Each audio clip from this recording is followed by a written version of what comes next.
Good evening, Brave Nation, and a Happy New Year from our family to yours.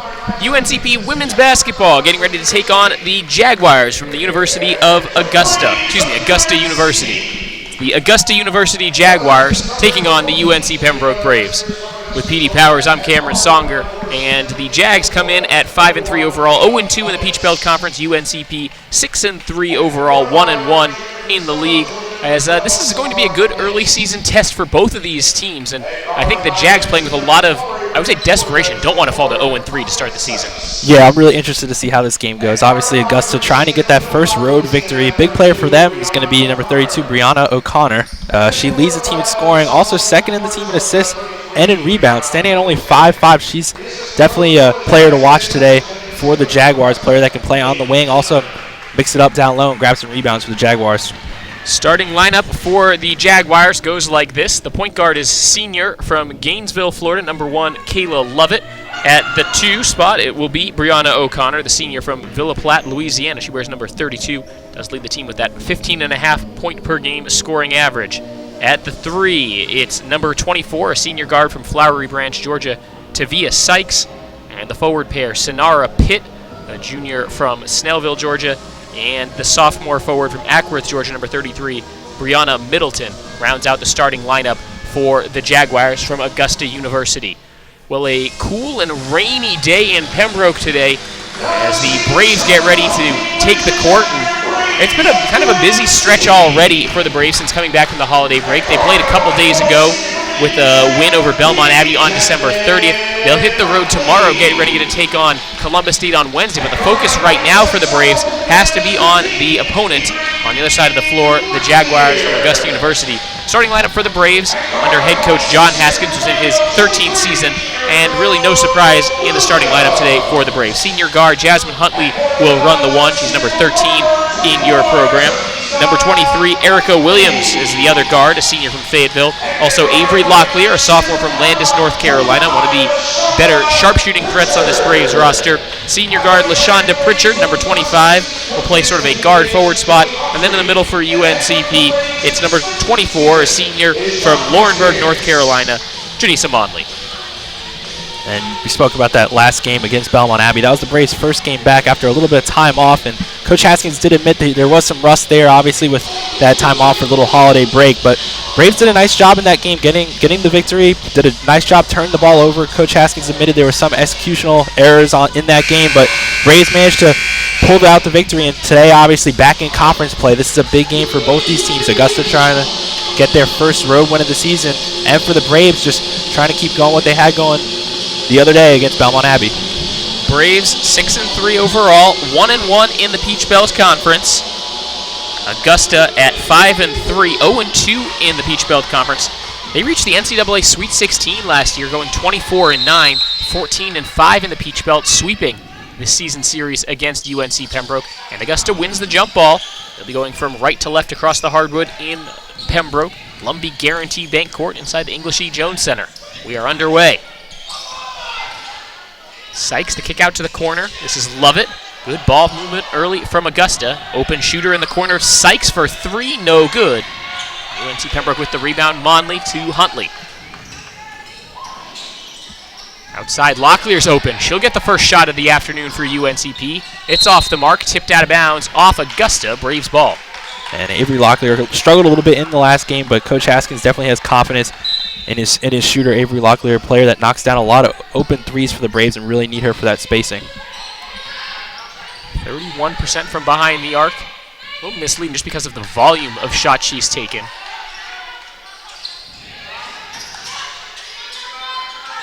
This is Williams. Plenty of time for the Braves to get their shot. Still 15 on the shot clock. Pritchard dishes to Locklear. Another three-point attempt. This one's short. And the Jaguars have the rebound. Pitt hauls it in. No one picks up Sykes. She gets towards the basket, leaves the pass down low, and the Braves take it away. First minute in the books, no score yet. Locklear and Huntley play give and go. They look down low for Monley. She can't hang on.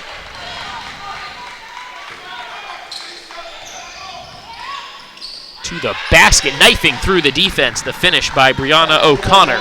And the Jaguars strike first. Nice take there by O'Connor, right into the teeth of the defense, and a good finish. Here's Williams, extra pass to Monley, who lays it home. And that's something that Erica Williams gives you on the floor at that 2 spot, a playmaker, someone that can take the ball up and down the floor just like Huntley.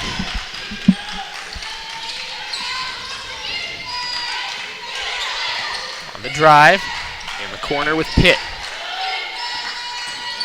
Pull-up jump shot, well contested. There's a late whistle. They'll call that foul on Jasmine Huntley. Brianna O'Connor jumped up, came down, and then the whistle blew. There'll be 2 free throws coming up for Brianna O'Connor.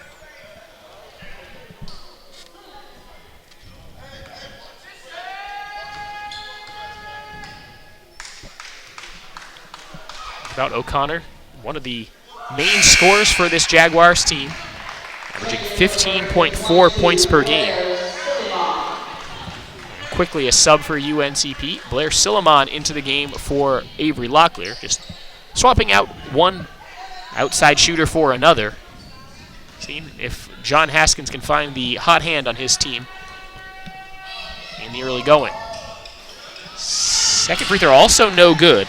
She's a 57% free throw shooter, so for someone that scores as much as she does struggle a little bit from the free throw line. 2-3 zone from Augusta, extend it near half court.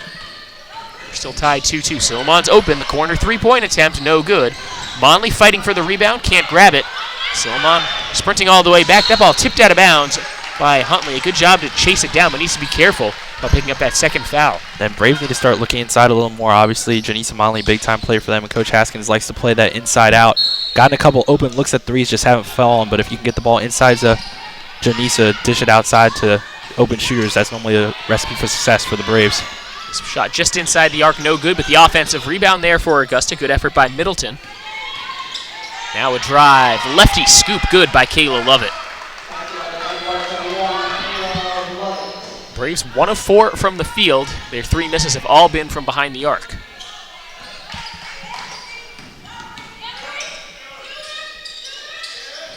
This is Pritchard, gets a step. Cut off well by Augusta. Down low, Monley with the position. The layup is good. Janisa Monley has all 4 points, and we're all tied at 4. Just a good look inside for Janisa. Just one dribble and right to the basket. Ball poked away on the defensive effort by Williams. It's Huntley with the basketball. Bounce pass to the corner. Pritchard hopping through the defense. Tough shot, gets the roll. Shonda Pritchard always does a nice job putting the ball on the floor and just getting to the rim. Player at the 4 position can really take her defender off the dribble, and did a nice job there. Nice little floater game for LaShonda to get her going. 6-4 Braves lead. Almost 3.5 minutes in the books here in Pembroke.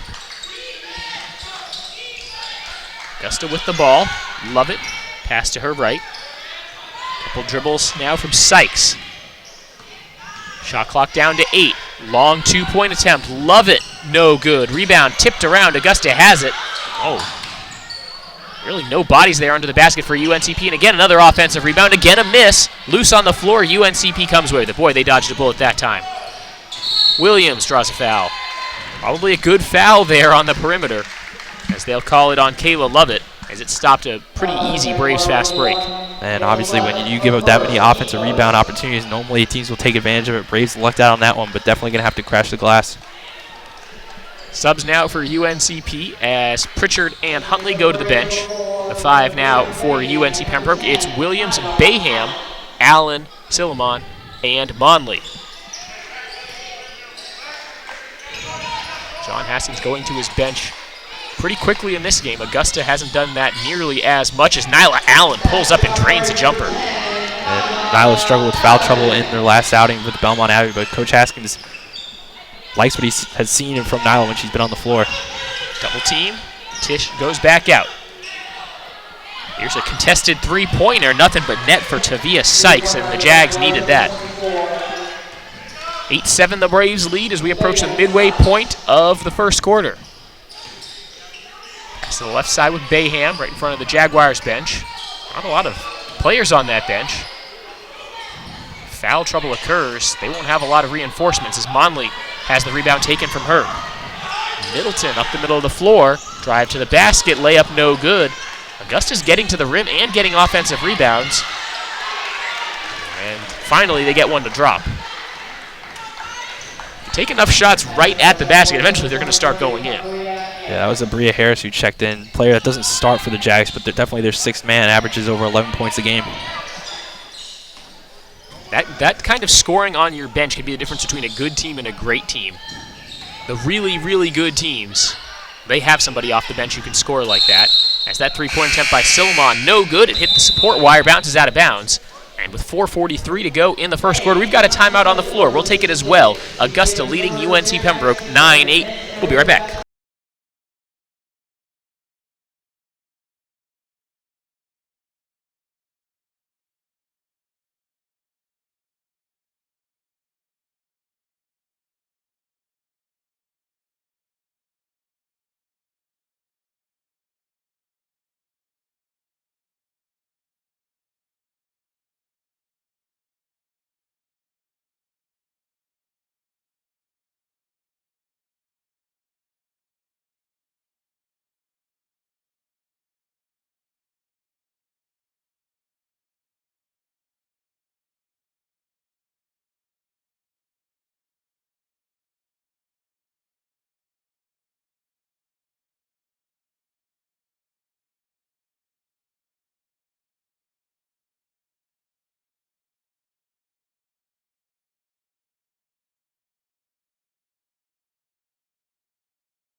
Braves fans, Adidas is the official apparel sponsor for all 17 of UNC Pembroke's varsity athletic teams. Adidas provides some of the most innovative products in the shoe and apparel industry and is one of the most recognizable brands worldwide. UNCP thanks Adidas for all of their support and offering the best for Braves athletes. With PD Powers, I'm Cameron Songer on the Braves Broadcast Network. It's a 9-8 Augusta lead as we're just getting started in the first game of today's Peach Belt Conference doubleheader. As Augusta comes to town. Very early action. Both teams have played just 2 conference games and still trying to figure out the pecking order here in the PBC's East Division.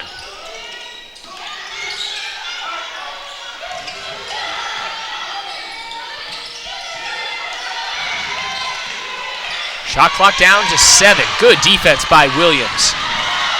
Harris takes it to the basket. Misses the shot. Rebound. Pinballing all over the place, and the Braves can't stick a fork in it. Great pressure defense on the perimeter by Erica Williams on that play. Something that Coach Haskins loves about her game is she might not always be the one scoring the ball, but plays great defense, hustles on both sides of the floor. Looked like UNCP could have had a shot at that rebound, but Brianna Bayham just tried to tap it out. And the Braves never were able to corral it. Cleaning the defensive glass has been a real problem today for UNC Pembroke. Already 5 offensive rebounds for the Jags. Played just 6 minutes now as Williams comes up with a steal. 2-on-1 break. Williams to the basket, stripped away. Nice defense by Jocelyn Belcher into the game for Augusta.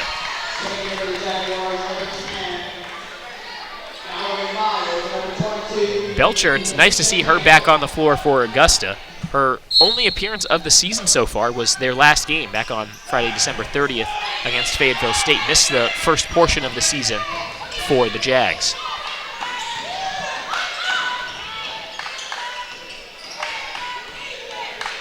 Lawson fighting for position down low. She just checked into the game for Monley for the Braves.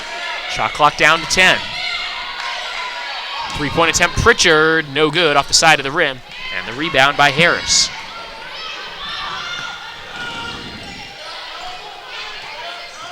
Belcher, she'll fire a 3. No good, Lawson the rebound. Pretty early 3-point attempt in the shot clock there. Head coach of the Jaguars is Nate Teamer. His 7th season. Probably looking for a better shot than that. Offensive foul called on UNC Pembroke. Blair Silliman out of control on the drive. Braves struggling a little bit so far with that 2-3 zone these last 2 possessions. See Jasmine Huntley and Ebony Stevens checking into the game. 2 players that can shoot the ball from the outside, and obviously Jasmine Huntley, one of the Braves' primary playmakers, so see how they'll handle this 2-3 zone that Augusta's been throwing at them. So Ebony Stevens now into the game, replacing Silliman. As the Braves just continue to try to find somebody who's going to have the stroke from behind the arc. Locklear missed her first couple, so did Silliman. Now they'll try Stevens at that spot.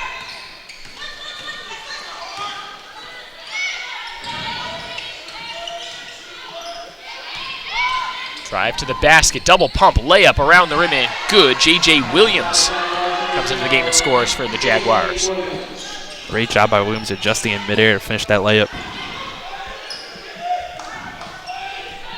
Braves on a scoring drought of over 3 minutes now.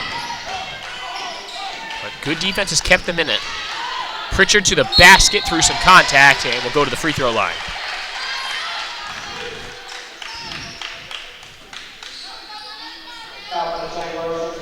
Foul called to number 22, Tanisha Campbell, her first, team second. It'll be 2 free throws for LaShonda Pritchard.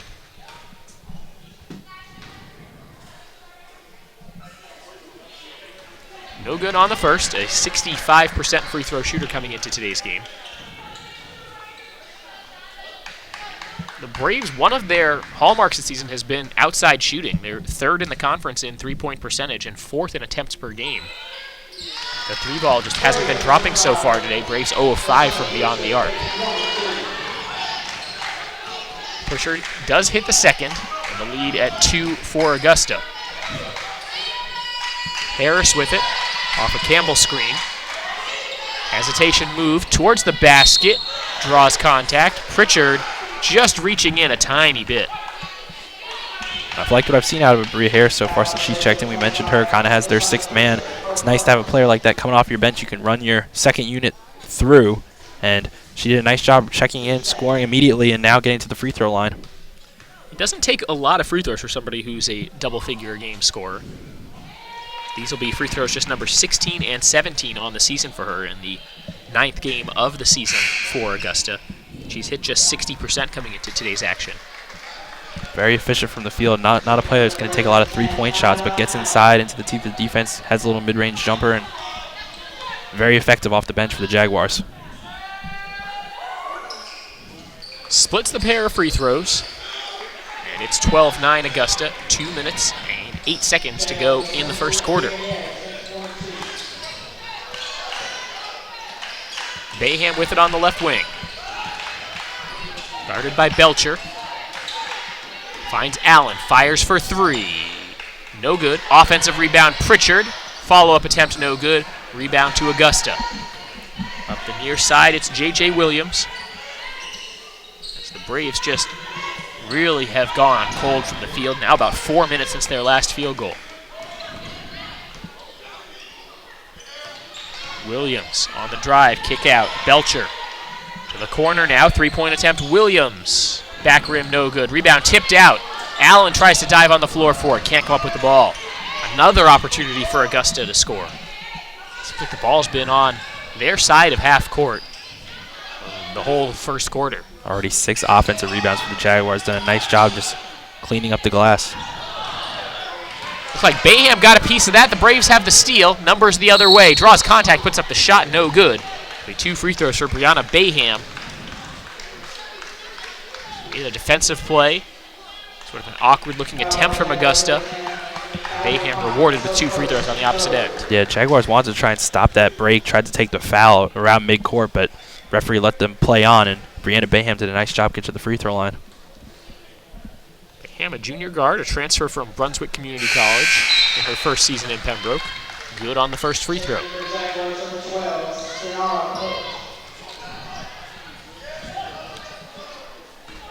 Talk about players who have a pretty good outside stroke and then kind of struggle at the free throw line. Brianna Bayham, just a 46% free throw shooter so far, but you wouldn't have guessed it there. 2 very good-looking free throws, and it's just a 1-point game.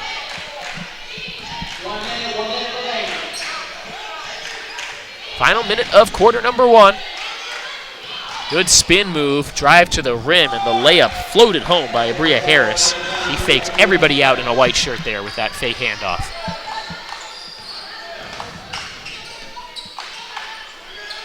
Allen to Bayham. She'll set the screen now. Bayham down low to Allen, off her kneecap, and comes back the other way with Augusta.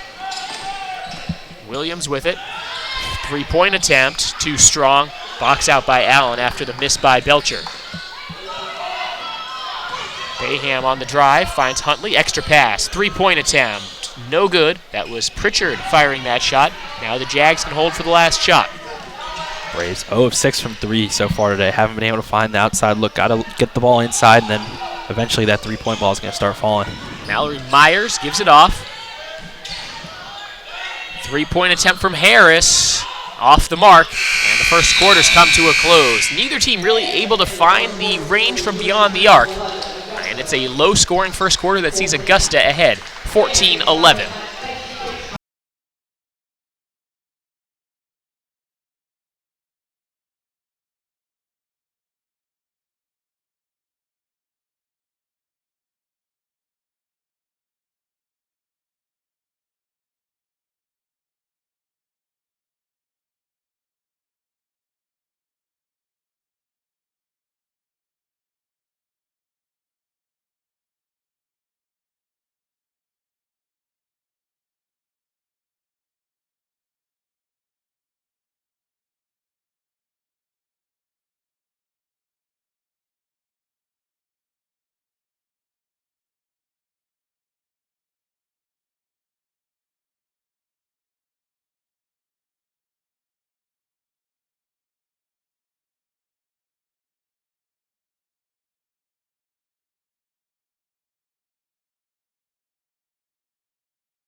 Braves fans, ever wondered why our sponsor, Lumberton Chevrolet Buick Cadillac GMC, has such a long name?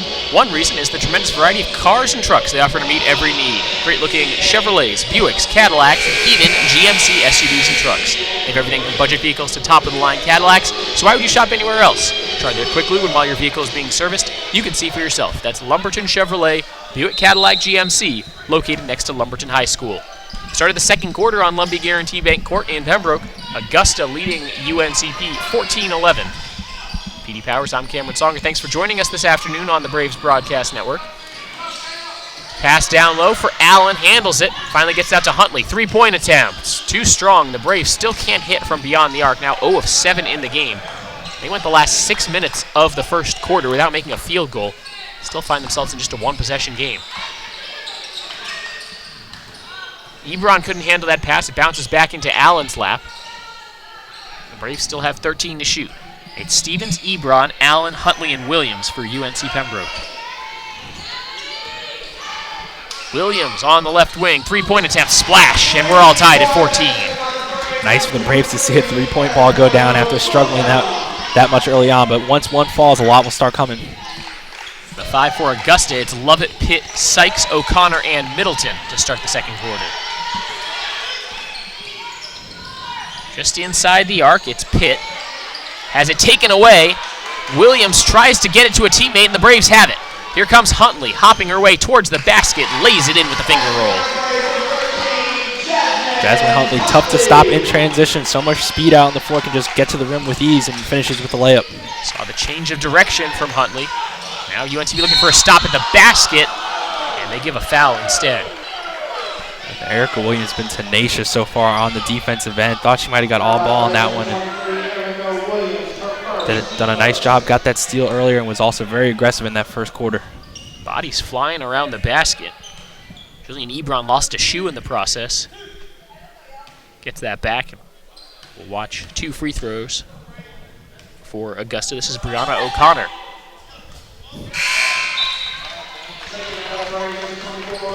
Janisa Monley back in the game now for UNCP, replacing Nyla Allen.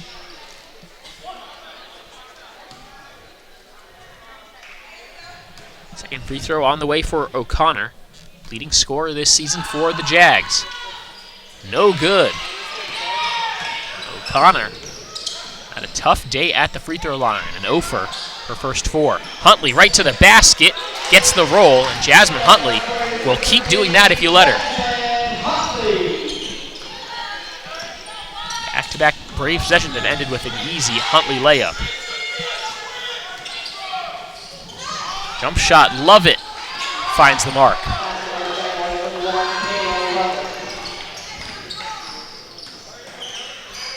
Huntley with a sneaky pass over to Stevens. Now Braves look to get it back up top. It's tipped out of bounds. Defensive play made by Sonara Pitt. Still 19 to shoot for the Braves.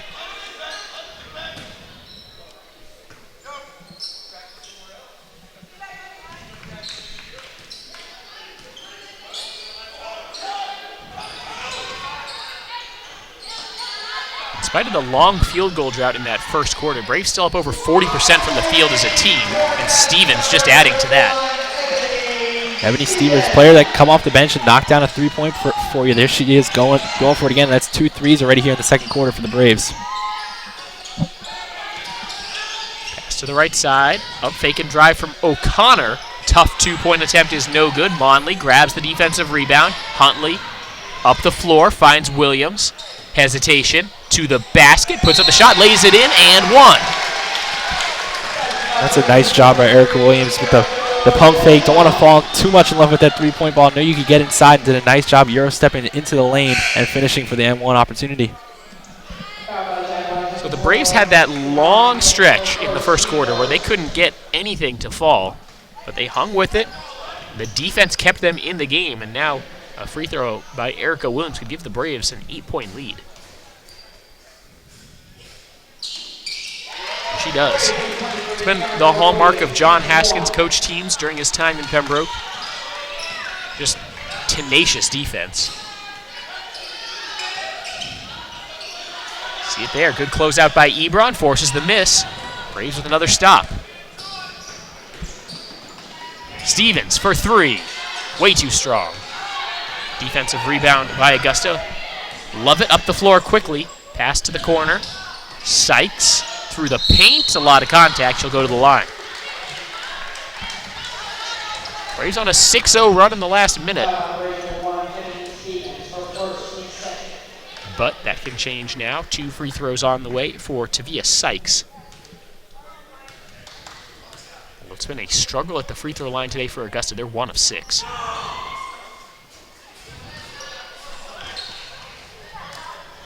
Sykes, 7 of 10 on the season coming into today's game from the free throw line. Senior guard from Flowery Branch, Georgia. Good on both. It's a 6-point Braves lead.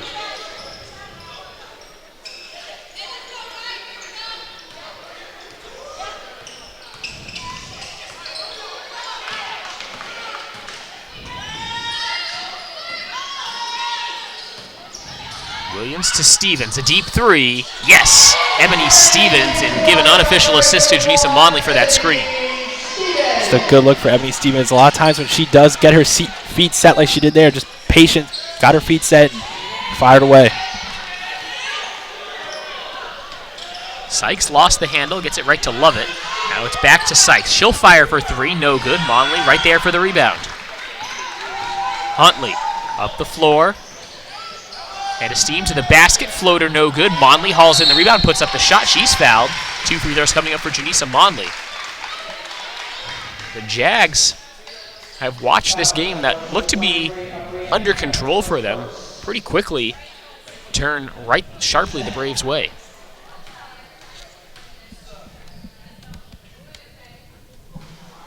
No good on the first free throw is Monley. Already 4 points, 4 rebounds in this game for Janisa. But still a long way to go. And the Braves have already shown that they are capable of getting out of 1 field goal drought. If they can avoid another one, I like their position at this point. Stevens tips the pass, has a steal. Here comes UNCP 3-on-1. Stevens to the basket, double pump, layup falls. And that's going to be a timeout taken by Augusta. Nate Teamer has seen enough. The Braves take a 30-18 lead. Timeout on the floor, and we will take it as well. You're watching UNC Pembroke women's basketball.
Braves fans, UNCP Athletics has partnered with Advanced Online to launch the official UNCP Braves Athletics store at shopuncpbraves.com. The online store features more than 1,100 products. Braves fans, alumni, and parents will now be able to purchase everything from t-shirts to pet supplies and everything in between.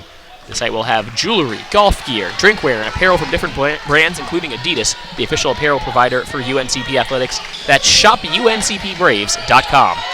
Step back jump shot no good. Offensive rebound for Augusta. And the reach-in foul drawn as Brianna Middleton tried to clear that rebound. It's been sort of the one weakness for the Braves today on the defensive end is not being able to finish defensive possessions with the rebound. Although the Braves have done a better job of that here in the second quarter. A lot fewer offensive rebounds for Augusta since the start of quarter number 2. Harris at the elbow. Left wing, three-point attempt. Belcher off the mark, no good. And now it's the Jaguars who've gone cold from the floor. Over their last 6 from the field. No field goals in over 2.5 minutes. Stevens thinking about the 3, doesn't take it. Down low to Monley. Monley gets to work, up with the righty hook. High off the glass, no good. Jaguars the other way, in transition. Williams towards the basket. Has her shot tipped by Ebron. And it will go out of bounds. Last touch by UNCP. That was perilously close to hitting J.J. Williams as she lay on the floor. Right there for Augusta. 24 on the shot clock.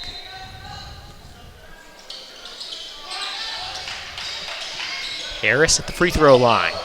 Trying to get past Ebron. That's not happening. A little pick and roll action. Lovett to Williams. Spin, up and under. A lot of steps in the paint. She gets the shot to fall. Coach Haskins can't believe it. He's giving the referees the signal down the floor. He wants to put on a striped shirt and also coach the game at the same time. No doubt about that call. That's a foul every day of the week on Augusta. It goes against Abria Harris, her second. 3 team fouls each way. UNCP with a 10-point lead as we wind down towards the conclusion of quarter number 2. Stevens right side. Offensive foul called down low. This looks like it's going against Janisa Monley. That'll be her first, team's 4th. Check that. It's on Jasmine Huntley, which is her second. Well, I didn't see where that contact was on the weak side. Monley was certainly jockeying for position on the strong side, on the block. They'll call that on post players a lot. But that's not where the foul was. Love it. Shake and bake, dish to the corner. Harris, she'll try to attack. At the basket, no good, gets her own rebound. Ball tipped around, comes away with it again. Another offensive rebound for Augusta. One of their last 7 from the field. 3-point attempt, no good. Bayham had the box out there, one of the smallest players on the floor. So with Huntley in foul trouble, the Braves will look to some other players to handle the bulk of the ball handling duties. We've got Williams and Bayham out there. Ebron can also do it as well. Here's Williams for 3. Not this time. Augusta unable to come up with the rebound. Braves were all back on defense. Belcher with it. Hand off to Harris. A lot of isolation play. A little fall-away jumper in the post is good by Abria Harris. Been very impressed with Harris. Had to taken a lot of shots already today, but she's had to be the go-to player coming off the bench and did a nice job on that one, just playing at her own pace. Yeah, she's 3 of 8 from the floor. Braves lead is 8. As Stevens couldn't hook up with Monley, stolen away by the Jaguars. Love it. Guarded by Ebron. Double team. Kick out to the corner. 3-point attempt. Harris. She's got another one. She leads all scorers with 10. And the lead down to 5 for UNC Pembroke. Only the 8th 3 attempted on the season for Harris so far. She made 3 of those, so she's shooting 50% from 3. That might not be her game, but she's been effective there. Monley draws the defender, missed the shot, but was fouled. It will be 2 free throws coming up for Janisa Monley. Braves need some points to stop this run by Augusta. As after the Braves opened the quarter on a 19-4 run, Augusta has put up a 7-0 run. That point by Monley breaks a 3-minute, 20-second scoring drought for the Braves. Avery Locklear into the game for the Braves. Nyla Allen also ready to check in should this second free throw fall for Monley.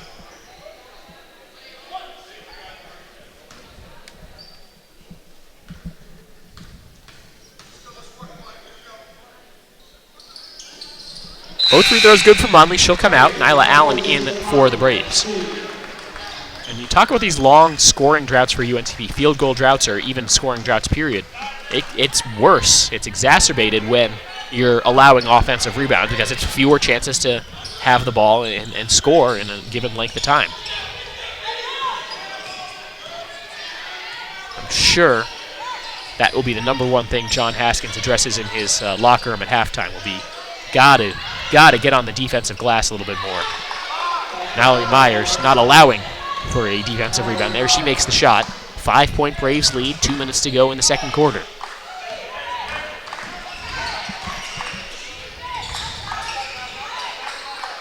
Locklear to Ebron to Bayham. Looking down low for Ebron, under the basket. A little bit of contact, missed the shot, gets it back, and then she's fouled. It's going to be interesting to see where the Braves turn to for their offense here with both Jasmine Huntley and Janisa Monley on the bench. LaShonda Pritchard going to be checking back in. She's a player that can go and get her own shot, but nice job there by Jillian Ebron getting inside. Thought she might have been fouled on the first attempt, went and got her own rebound and went up for the second one and got the foul. Yeah, Huntley and Monley, talk about the two main scorers for UNCP. They're the only players on this Braves team averaging more than 10 points a game.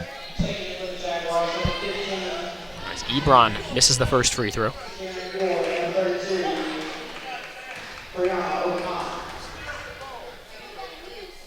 Bonus situation in effect both ways as we come down the home stretch of the first half. Ebron missed the free throw but gets her own rebound. Locklear back to Ebron. Down low for Allen. Gets to work on the low block. Instead finds Locklear. Good ball movement by the Braves. Bayham with a step, driving to the basket, floats it home. That's one thing you don't necessarily lose when Huntley goes to the floor. You still got that speed at the point guard position with Brianna Bayham. 34-27 Braves. Drive to the basket by Augusta, no good. Allen soars for the defensive rebound. Here's Bayham. Looking to get to the basket, it's cut off. Williams, she makes her way to the rim, missed the layup. Fight for the rebound. Allen came flying in, and there was a lot of contact. It's been interesting to see how the rotations played out so far for the Braves. Obviously, Stephanie Johnson going to miss some time. And with Augusta playing a smaller lineup, Nyla Allen getting some time at the 5 position. Coach Haskins just trying to figure out. That's one of the things he's liked about this team coming into the season. A lot of depth, a lot of players he can turn to. And safe to say we haven't seen this lineup often, but it's a versatile lineup and a versatile group for the Braves. Very small lineup, though, for UNCP. No traditional post player. Allen committing that loose ball foul means 2 free throws the other way for Augusta. Tyrone Ward can't capitalize. Another player for this Jaguars team that doesn't take a lot of free throws. Just 5 of 7 now at the stripe this year.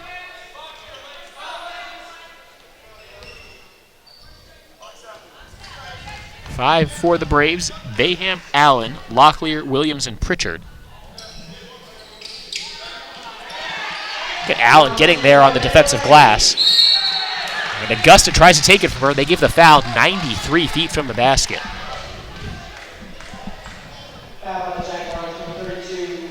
Foul committed by number 32, Brianna O'Connor, her first. Jaguars over the limit. Jaguars out there with Williams, Myers, Ward, O'Connor, and Middleton.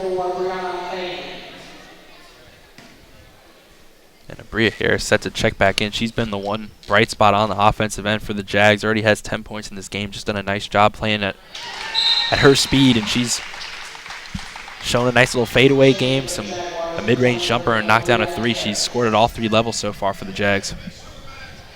Talk about her playing at her speed. That's been the problem for a lot of the players in this game, and a lot of the miscues have come from going too fast. Pritchard, loose ball foul, will go the other way and shoot free throws.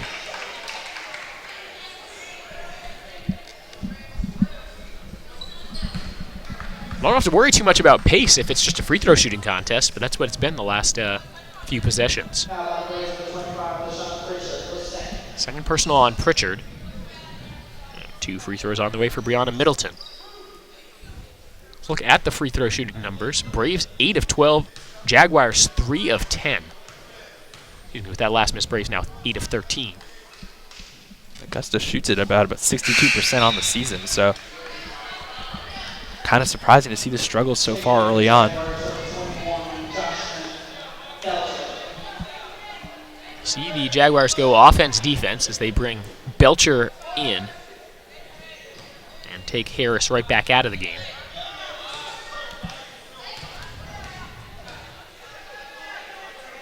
Harris does have those 2 personal fouls. Hey, when your team's shooting under 30% from the free throw line, I think that's when it's acceptable to bank in a free throw. Some coaches might say it's never okay to bank a free throw. Gotta do what you gotta do. They'll take the points. It's a 7-point UNC Pembroke lead, final minute of the second quarter.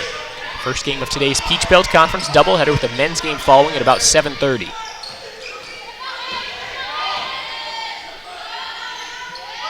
Shot clock down to 6. Locklear gets inside the arc, fires a jump shot, and hits. Nice shot by Avery Locklear, her first 2 points of the day. The Braves lead is 9. Jags can take the last shot.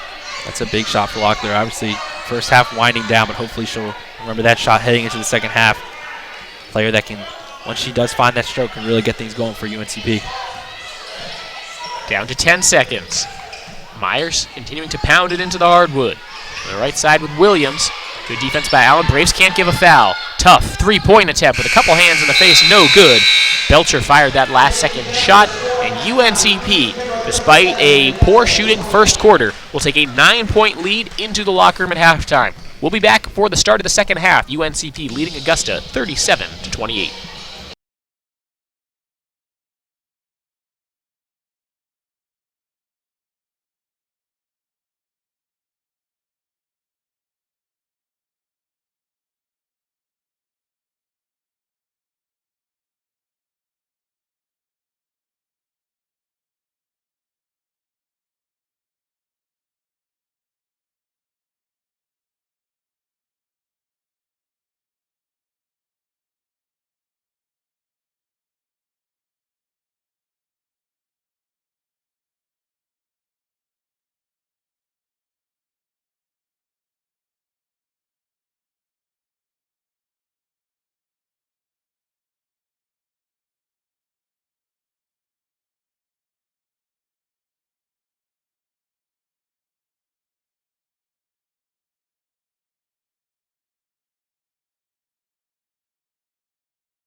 Welcome back inside the English E. Jones Center on the campus of UNC Pembroke. We're at Lumbee Guaranty Bank Court for this Peach Belt Conference doubleheader, starting with the women's game, Augusta and UNC Pembroke, as the Braves get ready to start the third quarter with a 37-28 lead. With Petey Powers, I'm Cameron Songer. Thanks for joining us here tonight on the Braves Broadcast Network. Petey, sort of a first half that was defined by some stretches for both teams, some good, some bad, and some ugly. Yeah, you know, they say basketball is a game of runs, and this game's definitely fit that to a T. It's one of those things where it's been neither team's really been able to sustain it. It's been back and forth as far as one team will go on a little bit of a run, a little scoring drought.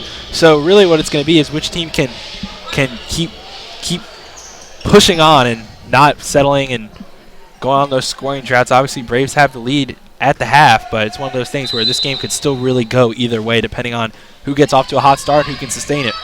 It's about minimizing the bad runs and maximizing when you have a good stretch going. Starting five out there for UNCP, Huntley, Locklear, Williams, Monley, and Pritchard. For Augusta, it's Lovett, Pitt, Sykes, O'Connor, and Middleton. They're starting five from the first half. Left side, three-point attempt, no good. Rebound tipped up in the air. Braves have it after the miss by Sykes. 2-on-1. Huntley finds Pritchard to the basket, no good. Williams is fouled as she goes up.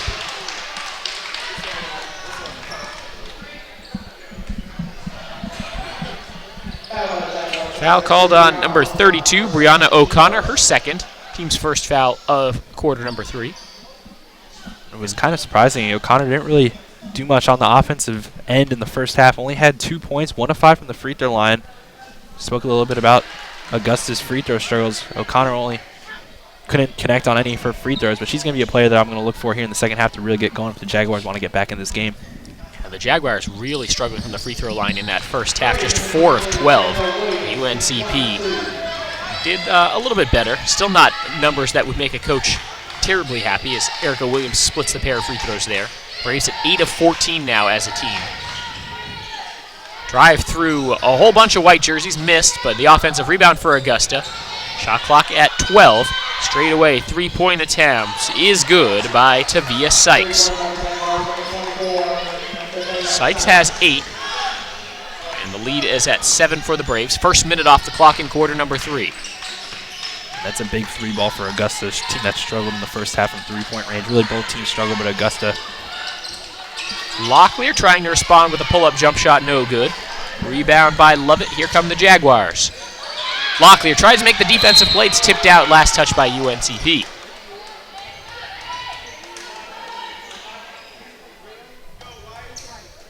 Jaguars at 5-3 overall, 0-2 to start Peach Belt Conference play with losses to North Georgia and Columbus State. UNCP 6-3 overall, 1-1 in the league, a win over Clayton State in an upset, and a loss to Georgia Southwestern. Offensive foul called, Avery Locklear drawing the charge. Sonora Pitt guilty of the offensive foul. That's her third personal. Pitt, not a big-time scorer, just under 5 points a game, but no points for her so far today as she goes to the bench with 3 personal fouls. And now the full court pressure from Augusta. Braves have sometimes had trouble with pressing teams. They're able to handle that this time.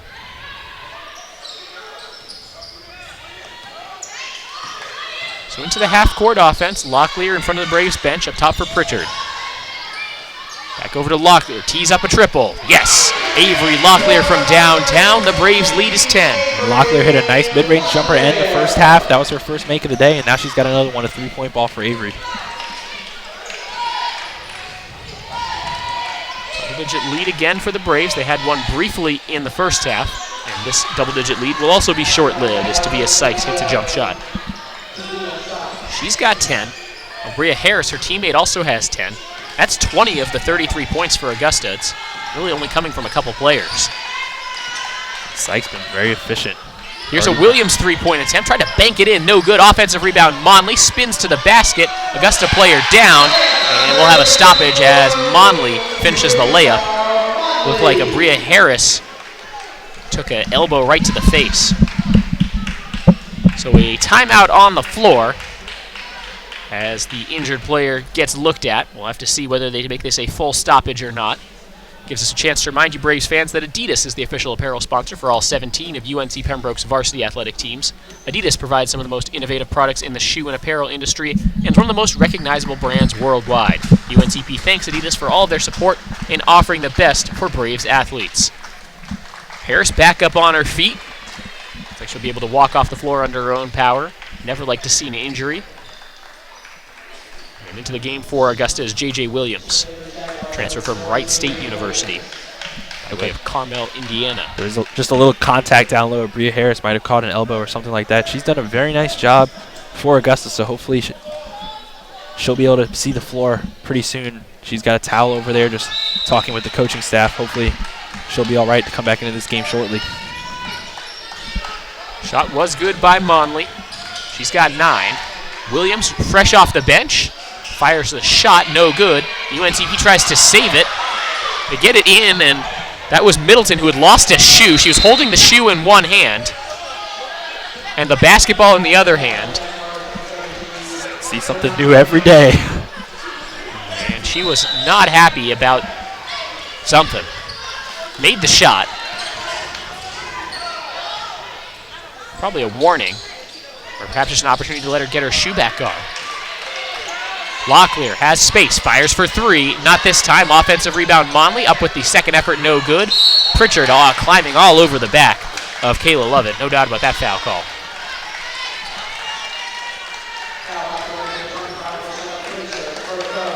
That's the third personal on Pritchard. First team foul on UNCP here in the second half, third quarter. And looks like a couple players will stop and check their shoes. Kayla Lovett will get those tied up extra tight.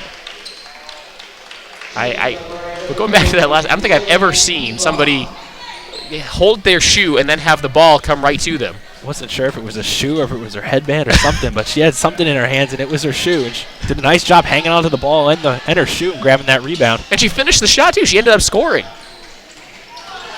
Never know what you're going to get in the Peach Belt Conference. Braves get a steal. Here's Huntley to the basket, lays it in. Saw O'Connor trying to chase her down, ended up in the third row of the bleachers. Braves lead back at 10. A lot of space being given to Lovett. She doesn't take the shot, driving to the basket. Nice extra pass, shot no good. Offensive rebound, ball tipped around. It goes out of bounds, last touch by Middleton. She wanted the foul call. You can see she's getting a little frustrated out there. Great effort by Avery Locklear so far here in the second half. Drew that charge, also got a steal, and obviously that play, UNCP possession. Pretty even third quarter so far. Braves leading in this quarter 8-7. Williams couldn't get it to Monley down low. She was calling for it. Now she has it. Monley under the basket, through some contact, shot no good. Officials letting it go a little bit right now.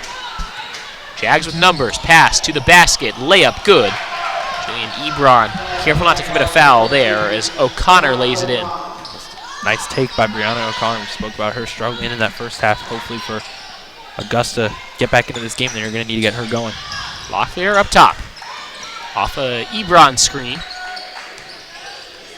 Now it's with Ebron. They get it to Monley. She'll get back to work in the paint. Back to the basket. Janisa Monley with 8.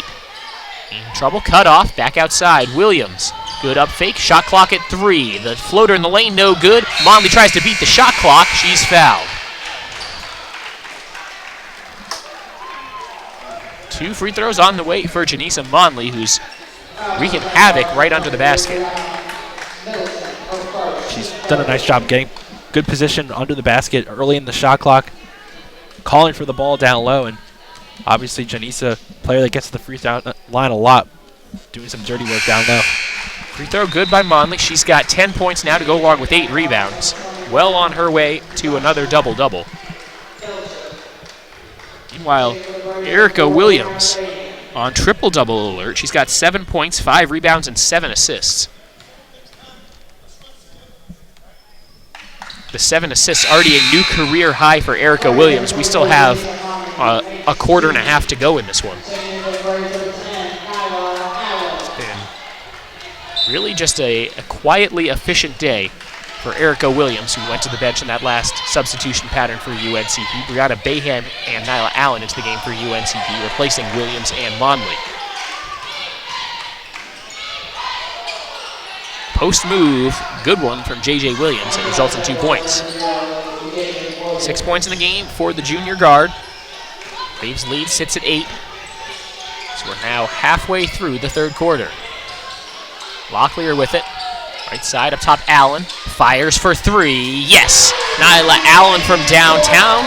She's got 5, and the Braves' lead is 11.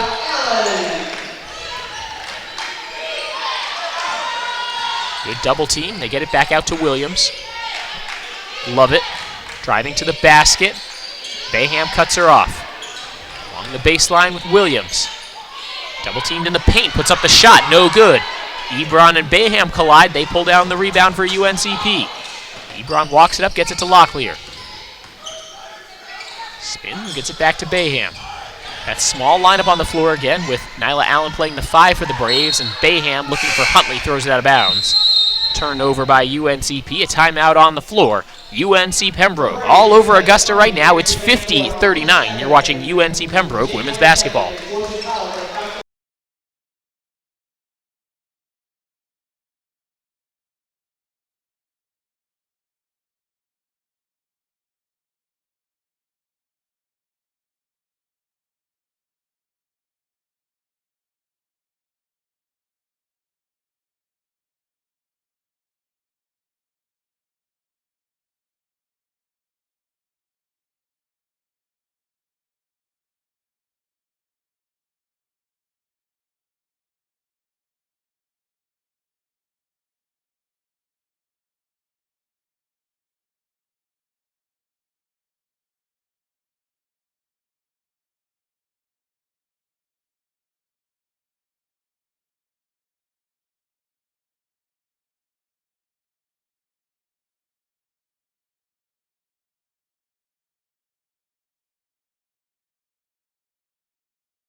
Braves fans ever wondered why our sponsor, Lumberton Chevrolet Buick Cadillac GMC, has such a long name? One reason is the tremendous variety of cars and trucks they offer to meet every need. Great-looking Chevrolets, Buicks, Cadillacs, and even GMC SUVs and trucks.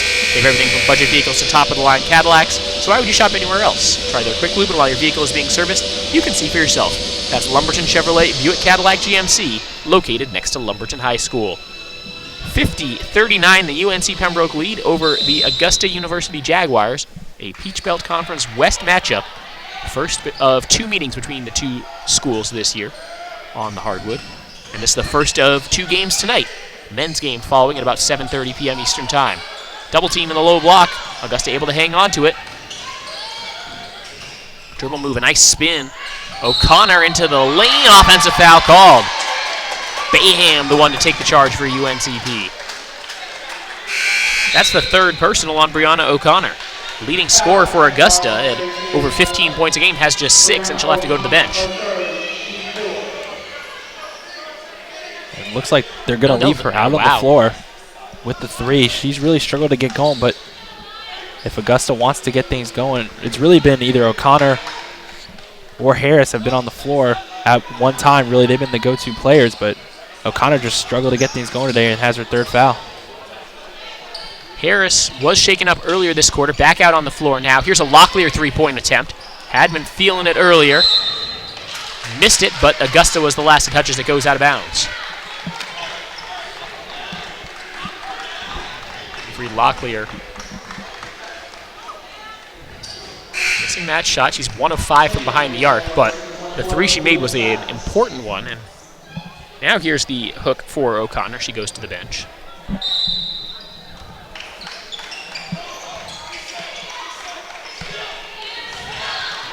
Huntley with it. Braves got a fresh 30 after the missed shot.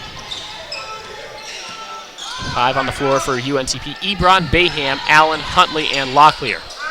Into the lane. Ebron tried to bank it in. No good. Locklear trying to crash the glass. Can't come up with it. Here come the Jags. A lot of contact. This time a blocking foul and 1 as Avery Locklear late to try to take the charge. Jocelyn Belcher will go to the line, try to complete a 3-point play. Nice finish there by Belcher. Kind of just threw that one up there with the left hand and nothing but net for her, and she'll take it. Head to the line for the N1 opportunity. Ebony Stevens will check in now for the black and gold. And Avery Locklear goes to the bench. Stevens hit those 2 big 3s in the first half. One of the problems for John Haskins is just trying to find minutes for all of his sharpshooters between Avery Locklear, Blair Sillimon, and Ebony Stevens. They're really never more than one of them on the floor at a time. All three of them very good outside shooters. Of course, in certain situations you could put multiple outside shooters on the floor, but he really likes to just keep one of them out there at a time. Allen can't make the catch down low. Stolen away by Augusta. Other way with it. Harris, long pass, Williams. Allen gets a hand on it. Braves try to save it. They do. Ebron was just over the line. One thing you know you're going to get out of Julian Ebron is that hustle. Coming in this season as a freshman, seen a lot of minutes down the stretch of games already, and great hustle player, diving on the floor for loose balls and grabbing rebounds on both ends. Freshman guard from Greenville, North Carolina, averaging about 15 minutes per game. In those 15 minutes, you know you're getting 15 hard minutes from Ebron. Not a prolific scorer at this point in her career. Coach Haskins is not asking her to be. She has one job: go out there, play great defense, and that's what's going to keep earning you minutes as you go on.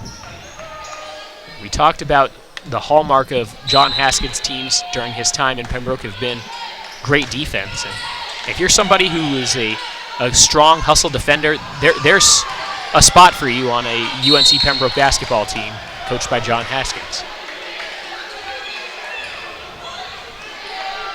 Braves in danger of getting into some foul trouble now. That foul called on Ebony Stevens, her second, team third.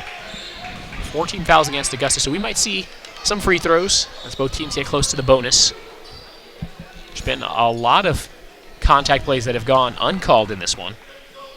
Give our officials credit for that. Otherwise, we would see even more free throws in this game. And the way things have been going, let's just say we'd almost rather not see the free throws and see the contact because, well, neither team is shooting particularly well from the free throw line. It's not very visually appealing. With that last make, Augusta 43%, Braves at 65%.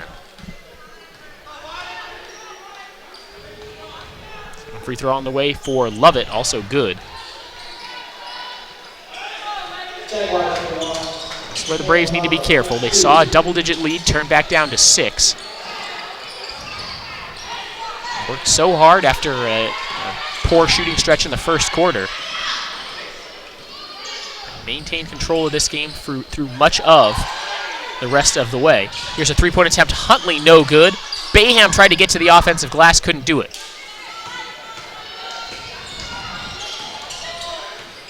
Free throw line, jump shot. Belcher can't crawl it over the rim and down. Huntley with it up the wing. Burst of speed from Huntley. Getting to the basket, left it short. Missed the shot, and she's shaken up. 5-on-4 opportunity for Augusta, and the officials will stop the play. Don't want to see that. Jasmine Huntley still down along the baseline. Minute 57 left in the third quarter. Braves lead 50-44. UNCP needs as many good offensive players as they can have out there. She'll get looked at by the training staff. We'll step aside briefly. You're watching UNC Pembroke women's basketball on the Braves Broadcast Network.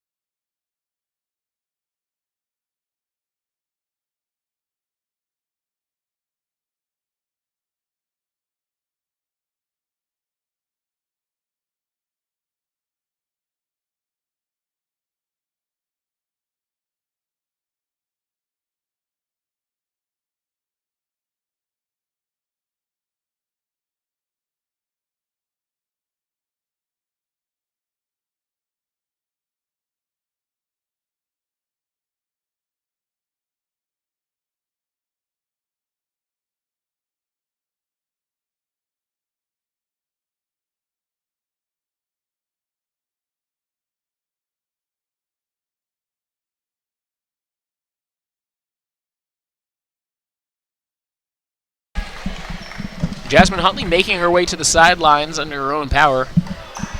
Don't want to play doctor, but that's usually a good sign. When The Braves will have to make do without her for the time being. Conley, the team's leading scorer at this point in the season.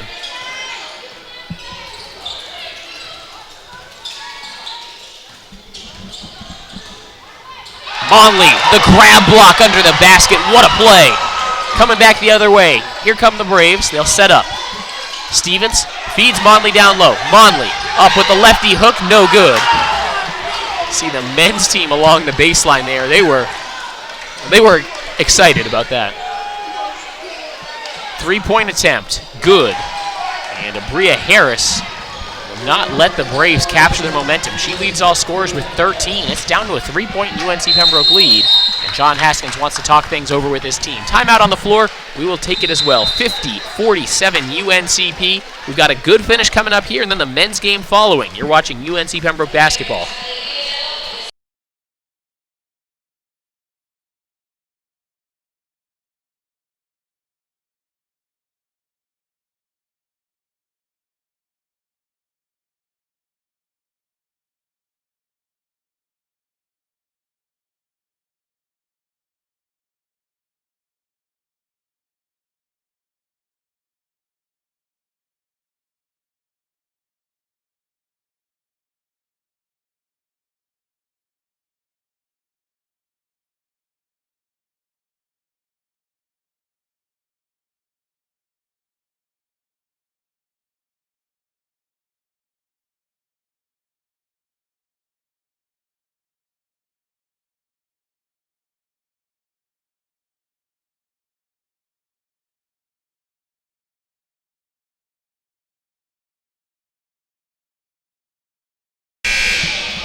Braves fans, a quick look at our upcoming schedule. Saturday, UNCP basketball continues PBC play with a doubleheader against Georgia College. The women's game is at 1:30 with the men's at 3:30.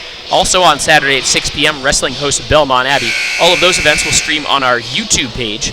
On the radio channel, search UNCP Braves Radio. We'll go on the road Wednesday, UNCP taking on Columbus State for a 5:30 and 7:30 doubleheader. And then also on next Monday, the 9th, a doubleheader at Montevallo starting at 6:30 p.m. Again, on YouTube, search UNCP Braves Radio to get live audio of those away games. Stevens, a deep three-point attempt is good. The Braves needed that badly. They hadn't scored in over 3.5 minutes and missed their last 5 shots. Stevens was 2 or 3 from 3 before that shot, knocked that one down. And like you said, that was a deep 3 for Ebony. Lovett missed a layup. Allen pulls down the rebound. Out there with Stevens, Bayham, Williams, and Monley. Allen calling for it up top. That's one of her favorite spots to shoot the 3, is that straightaway three-pointer. Has it there now. They get it to Stevens. Gets the defender in the air, drives towards the basket, puts up the shot. It's blocked. Monley, the offensive rebound, puts it up, can't get it to go. Shot clock turned off. Augusta up the floor. They can cut it to a 1-possession game with a 3 on this trip.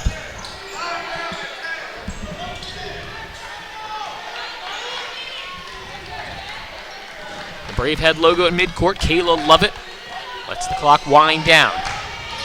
Off the screen, Lovett has a switch. Bounce pass to the left side. Allen couldn't stay with her. Braves have a steal with 2 seconds. Williams to the basket. And it's no good. Quarter comes to a close. Braves up by just 6. It's 53-47. Fourth quarter coming up next on the Braves Broadcast Network.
Braves fans, don't miss out on your chance to receive rewards for attending UNCP home athletic events during the 2016-17 season.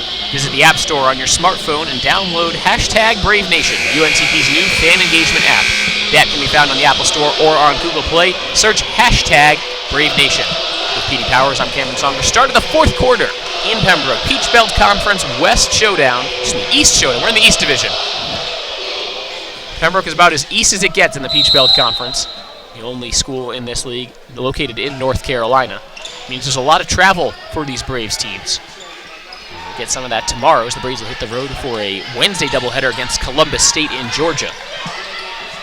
53-47 the UNCP lead. The Braves will play Augusta again later this year. Pritchard under the basket, shot no good, and Augusta cleans the defensive glass.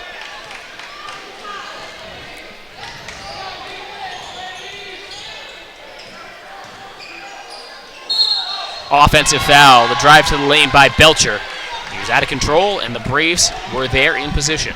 It'll be interesting to see where the Braves turn for offense with this 5 out on the floor. Obviously, Jasmine Huntley went down with that injury. Hopefully, she'll be back soon, but this group with Jonisa Monley on the bench, gonna have to run some offense, look for the open man. Looks like Huntley might have gone back to the locker room. I don't see her over there on the Braves bench.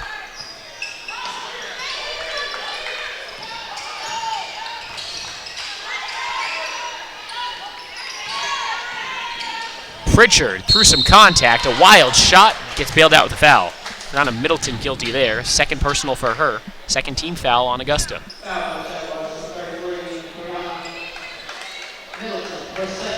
Well, there's Huntley, she's back and making her way over to the bench. Small round of applause from the Braves fans behind the Braves bench.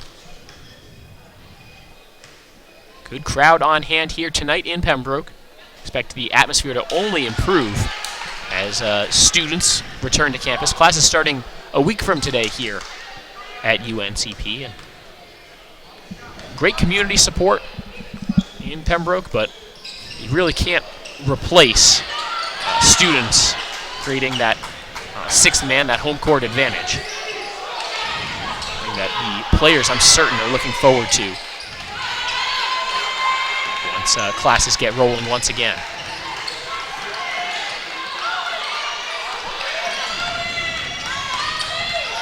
Silliman along the baseline, another tough shot.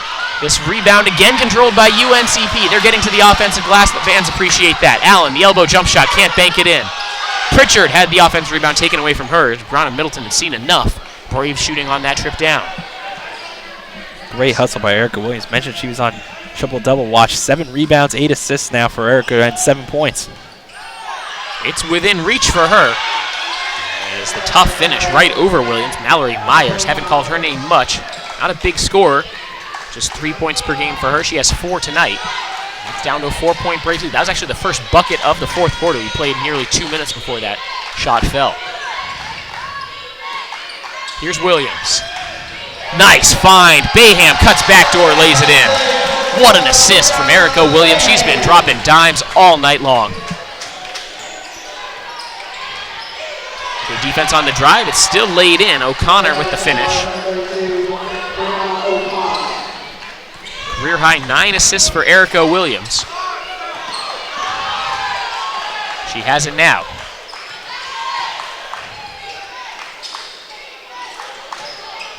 Allen over to Silliman. Back to Allen. Inside the arc. Jump shot is good. 2-man game working there for the Braves. Nyla Allen with 7. It's 57-51 UNCP. Here we go. Let's see if those shots starting to fall both ways.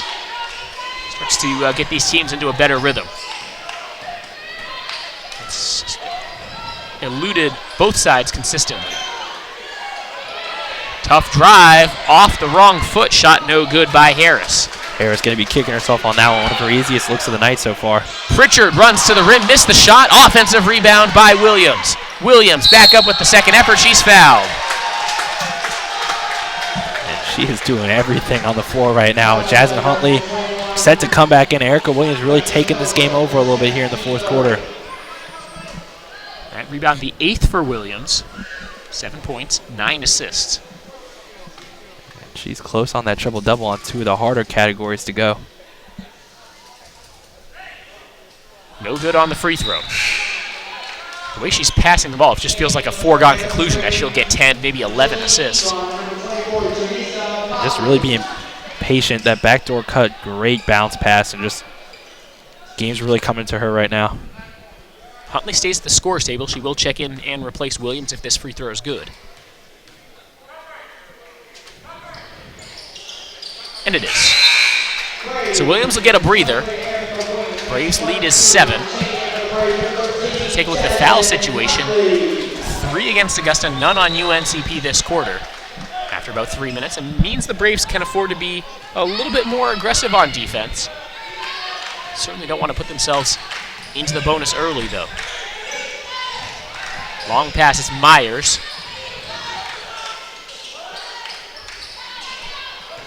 Silliman off her feet. Jump shot no good. Silliman tracks down the rebound. Gets it to Huntley. Looking for Monley, running up the floor. That pass was tipped out of bounds. It'll stay with UNCP. And a bunch of changes now for Augusta. See what they end up with as their 5. The Braves 5 right now: Ebron, Bayham, Huntley, Silliman, and Monley.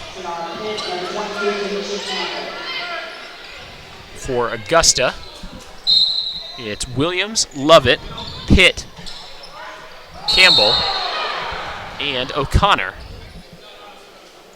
As look like Bayham got tangled up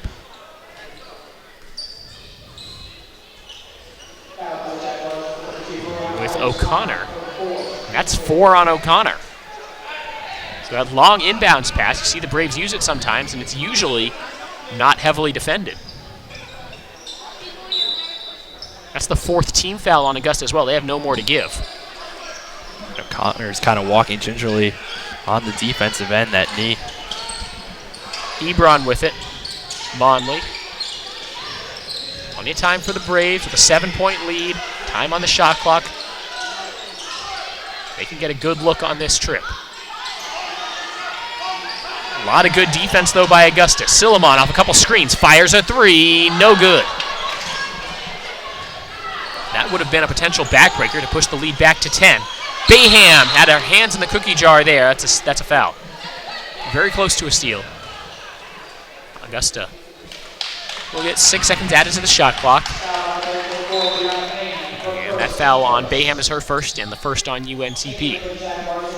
O'Connor heads to the bench. Hopefully she's all right. Was kind of grabbing at that knee, kind of walking up and down the floor kind of slowly. So she's going to have to head to the bench. Hopefully for her sake, she'll get back out there soon. Huntley pokes the ball free. Braves try to get it up the floor to Silliman. It's not there. The other way for Augusta. Silliman gets back, tips the ball out of bounds. Still 26 to shoot for the Jags.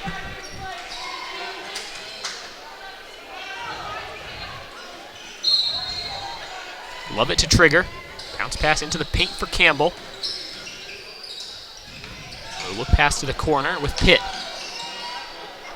Tried to finish, short arm the jumper. Long rebound, tipped out. Augusta has another chance. Just inside the arc. Williams, straightaway shot, no good. Huntley commits the foul on the rebound. Tried to climb up, and Lovett just out jumped her.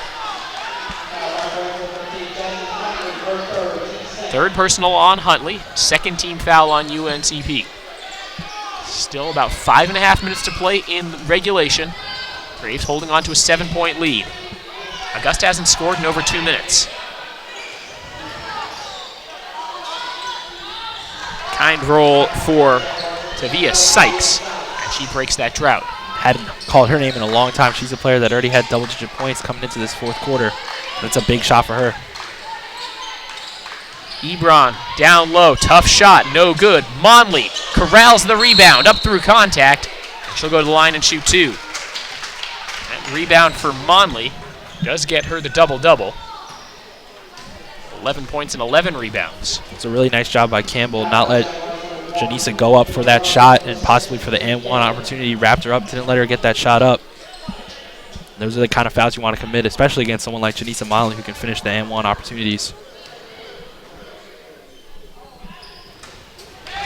Money on the free throw. 12 points for Monley to pace the Braves. Stevens has 11. Bayham with 7, Huntley with 6, Allen with 7, Locklear with 5, Williams with 8, and Pritchard with 3. A lot of Braves getting into the scoring column in multiple ways. Janisa Monley, the returning all Peach Belt Conference performer from a year ago. Showing you why she's one of the better post players in this conference. Williams straight away, bank shot good. I did not hear her call bank, Petey. I don't know. It's a decent looking shot by her. She hadn't gotten one to fall in a while, so she'll take it. Was she the one who also banked in a free throw in the first half? I don't remember if that was her or someone else. I'm not sure, but the bank has been kind to these Jags. Silliman, double pump, got hit. We'll go to the line and shoot 2 when we come back. It's a 5-point Braves lead, 4.5 minutes to go. Don't go anywhere. There's a good finish coming up next here on the Braves Broadcast Network, plus the men's game following at about 7:30.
Braves fans, remember to tune in every Saturday morning at 9:30 on WFXB Fox TV for the UNCP Sports Black and Gold Report presented by Pepsi. It's a show all about UNC Pembroke athletics as we bring you interviews with coaches, highlights, and special features around the UNCP athletic department.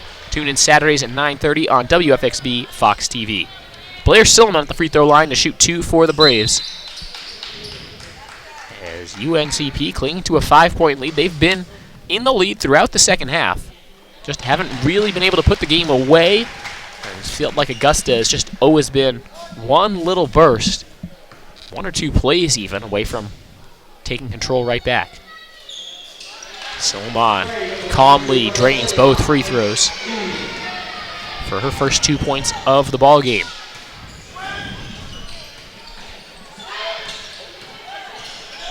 This is Harris. Pass looking down low through a bunch of white jerseys. Diving on the floor for it is Ebron. It's a held ball. Possession arrow favors Augusta. They'll still have just 15 on the shot clock. That was an impressive pass to fit through all that crowd. It was risky, but it got through. And Avery Locklear checking back in. She's hit a couple shots in this second half. 4:19 left in the fourth. Braves haven't hit a field goal in almost 3 minutes. We've had quite a few of those kinds of droughts today. 3-point attempt, a little too strong. Monley right there to control the rebound for UNCP. Huntley with it up the floor. Looking for Bayham, pass off the mark, stolen away by J.J. Williams.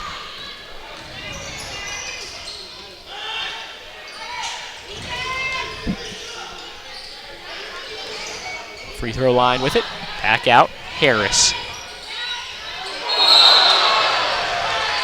And she traveled. And Harris was just looking for Lovett to cut back door. Lovett delayed a little bit, and that really threw off Harris's timing. I'll tell you one thing, though. I've liked what I've seen from Harris. 13 points, 7 rebounds. Done a nice job so far today, and she's going to need to come big in these last couple minutes if Augusta wants to stay in this game. Braves' 2 primary ball handlers are Huntley and Bayham right now. Erica Williams is sitting on the bench for UNCP. Talked about her being on triple-double watch, but it's going to be hard for her to get those stats if she's on the bench. Gotta think she might be checking back in soon, just getting a little breather for the final run. Shot clock is down to 4, so the Braves need to run one of their better sideline out-of-bounds plays. That's where you gotta think the ball's going to end up in Jasmine Huntley's hands. It's tipped and stolen by Lovett. Lovett to the basket. She lays it in. Huntley never got to the ball that time. And here comes this Augusta press showing its teeth. Nice find from Huntley. Finding Monley offensive foul. She lowered the shoulder.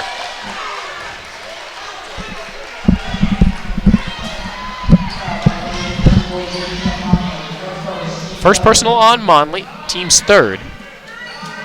Huntley grabbing at her knees right now. Remember, she did take a hard fall and was helped off the floor, but she's moving pretty well right now for the Braves. Under 3 minutes left. Augusta can make this a one-score game with a bucket on this trip. Harris finding a teammate down low. It's Lovett, and she'll go to the line and shoot two.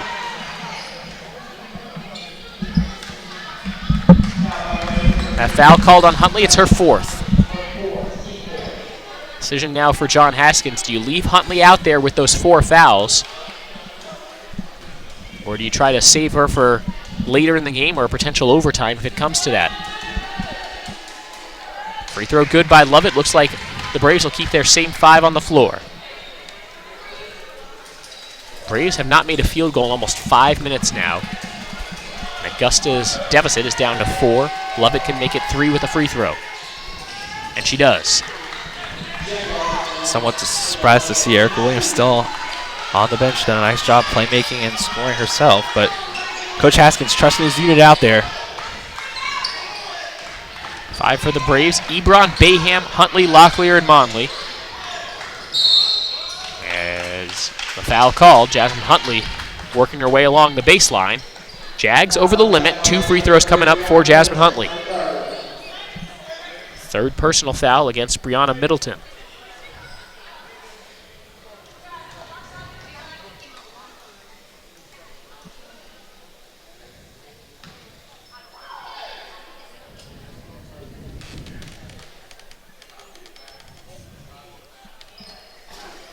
Free throw good, Huntley.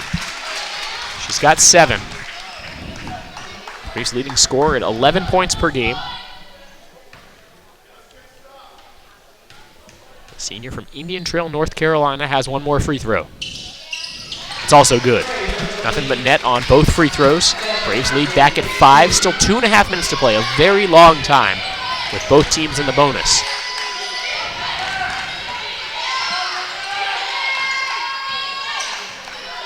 Lovett waiting for the right angle. Pass up top, Sykes off a screen, back over to Lovett. Up fake, pull up jump shot. Left it short. Monley has the rebound for the Braves. Janisa Monley, 13 points, 13 rebounds.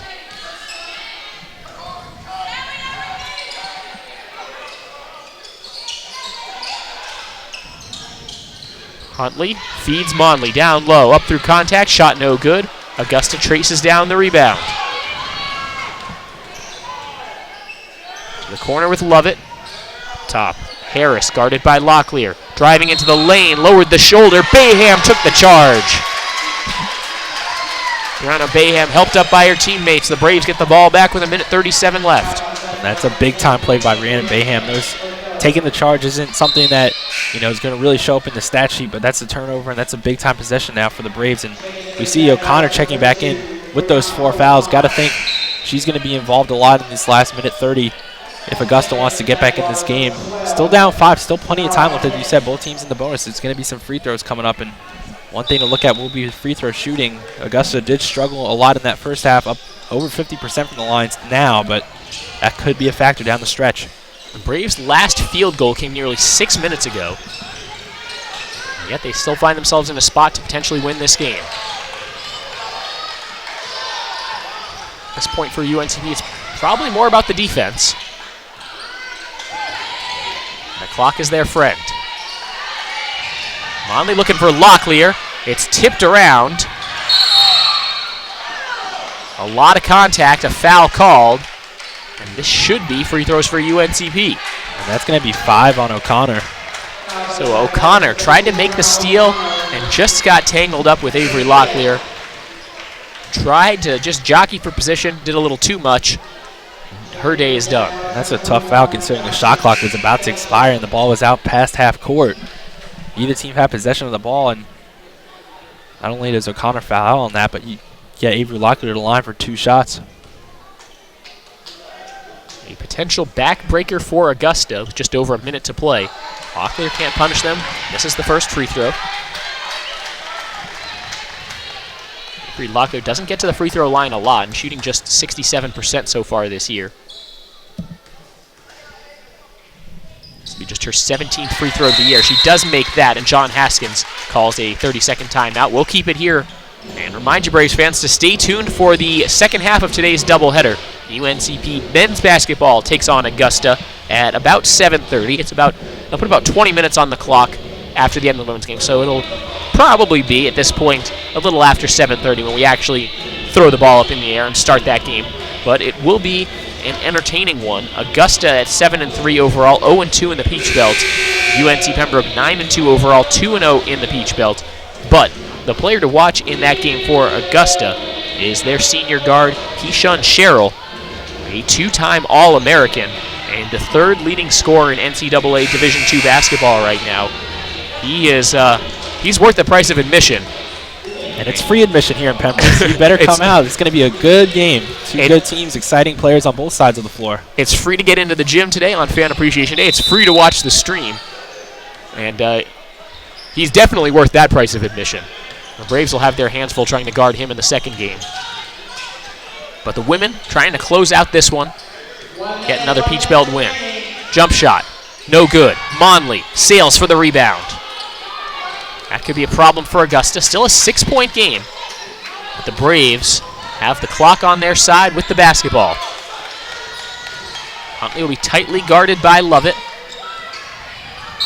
And she reached in, gave the foul midway through the shot clock. Just trying to get the steal. That wasn't an intentional foul. The Braves might go the rest of the way without making a field goal, which would mean their last field goal in this game, again, if they don't make another field goal, would have come with 7 minutes left on the clock. That's wild. With the way both teams have been shooting free throws, for Augusta, it's you almost want to put the Braves at the line at this point as quick as you can. That time waited a little bit, went for that steal, but it was kind of a half-hearted effort with the steal. Knew that foul probably should have came at the beginning of the shot clock. And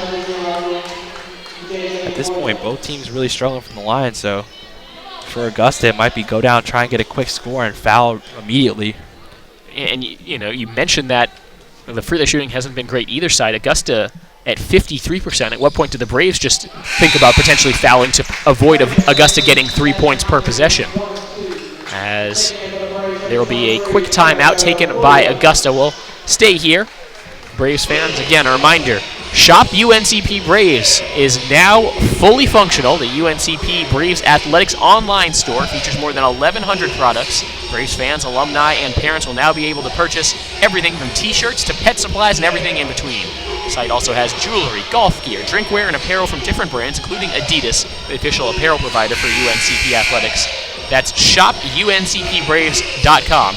You also want to check back every now and then on the website for various promotions that will run throughout the year. shopuncpbraves.com for all your UNCP Braves gear needs. 66-59, the UNC Pembroke lead, trying to send Augusta home at 0-3 in the Peach Belt Conference. Jags still looking for that first win. Step back attempt. Shot no good. Rebound. Chased down. Ebron couldn't stick a fork in it. Augusta trying to come away with it. It's trickling away. Lovett has it, and the timeout taken by head coach Nate Teemer. He'll still have one left. This time it's a full timeout. We'll step aside for a couple seconds. You're watching UNC Pembroke Women's Basketball on the Braves Broadcast Network.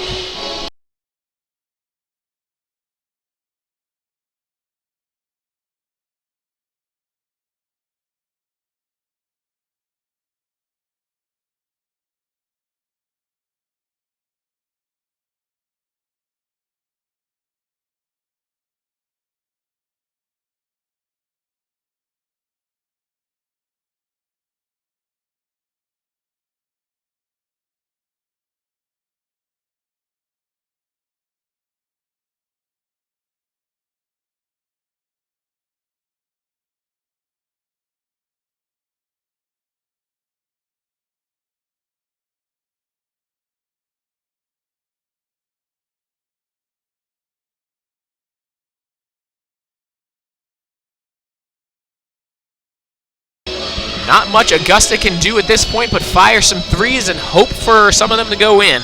UNC Pembroke with a 7-point lead, 24.6 seconds left. PD Powers, Cameron Songer here with you on the Braves Broadcast Network. Augusta shooting 37% from the field, 24% from deep, 53% from the line. Might be in the Braves' best interest just to foul. Here's a three-point attempt. It's good. Abria Harris knocks it in, and it's a 4-point lead. Inbounds pass to Bayham. She's immediately fouled. And really the free throw line's been the big difference here. Braves 20 of 31 from the line. Augusta 9 of 17. If Augusta could have had a few of those back, would be even closer than it is. And on the other side of that coin, if Augusta shoots that same percentage and the Braves have some of those back, then we're not even in a close game anymore. We're already getting ready for the men's game. As the Braves at under 65% as Bayham lines up this first free throw and converts.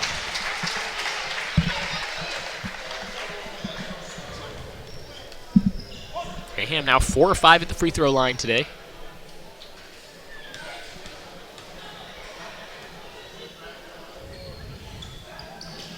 Second free throw good. That's now the most free throws she's made in the game for UNCP this season.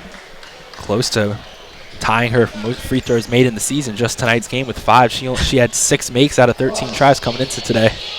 And 4 of those came against the apprentice school in one game. So, again, still early in the season, and for a player who's still working her way into the system, Brianna Bayham, a junior guard from Wilmington, a transfer from Brunswick Community College, you imagine that for her, still a secondary role behind Jasmine Huntley, and to an extent Erica Williams, who's also a ball handler. But you look at next year for her as a senior with Huntley and Williams gone, the Braves need her to be fully ready to go and be able to run the show. And a player that compares very well to Jasmine Huntley as far as that speed goes, bringing the ball up and down the floor. And she's definitely going to have her moments throughout this season. Jags need a quick shot. Drive goes to the basket. Shot on the rim. Tipped out of bounds by Ebron. Still 12 seconds left. And Lovett took a 2 there. I think the Jags probably want a 3 at this point. Down by 6. Long inbounds pass. It's Williams from downtown. Tried to bank it. Couldn't do it. Williams grabs the rebound for UNCP, and she'll just slow it up. Gives it off to Bayham. And the Braves have a victory. 68-62, UNCP wins. With the victory, the Braves improved to 7-3 on the season, 2-1 in the Peach Belt Conference. Augusta drops to 5-4 and 0-3 in league play. Petey, some of your final thoughts on this one? Well, really, game of runs. We spoke about it in the first half, teams going back and forth, and the Braves managed to pick up the victory despite not having a field goal in the last 7:28 of the game. So it's one of those games that you'll take the win. Obviously, some errors executing, just shots not falling at times, but Coach Haskins knows that it's going to take some wins like these in the conference to make your way through and have a successful team, and you'll take the Peach Belt Conference win any way you can get it. Some of the final stats: Janessa Monley, 13 points, 14 rebounds. Huntley had 9 points. Locklear with 6. Williams had 8 points, 9 rebounds, and 9 assists. So close to the triple-double for Erica Williams, but perhaps another day. Pritchard with 3, Stevens with 11, Bayham 9, Allen 7, and Silliman 2 for the Braves scoring. UNCP women's basketball, 7-3 now, 2-1 in the league. They'll be back in action on Wednesday at 5:30 on the road at Columbus State. Coming up next on the Braves Broadcast Network, UNC Pembroke men's basketball taking on Augusta as well. That one coming up in about 20 minutes. So stay tuned right here on this stream. For my broadcast partner, PD Powers, I'm Cameron Songer saying we'll be right back in a little while. You're watching UNCP basketball.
Welcome back inside the English E. Jones Center, Lumbee Guaranty Bank Court, for the second half of today's doubleheader between the Augusta University Jags and the UNC Pembroke Braves. With PD Powers, I'm Cameron Songer, as we get you the starting lineups for the two teams today. Starting with the visitors from Augusta, Georgia, 7-3 overall, 0-2 in the Peach Belt Conference, led by their head coach, Dip Mitras.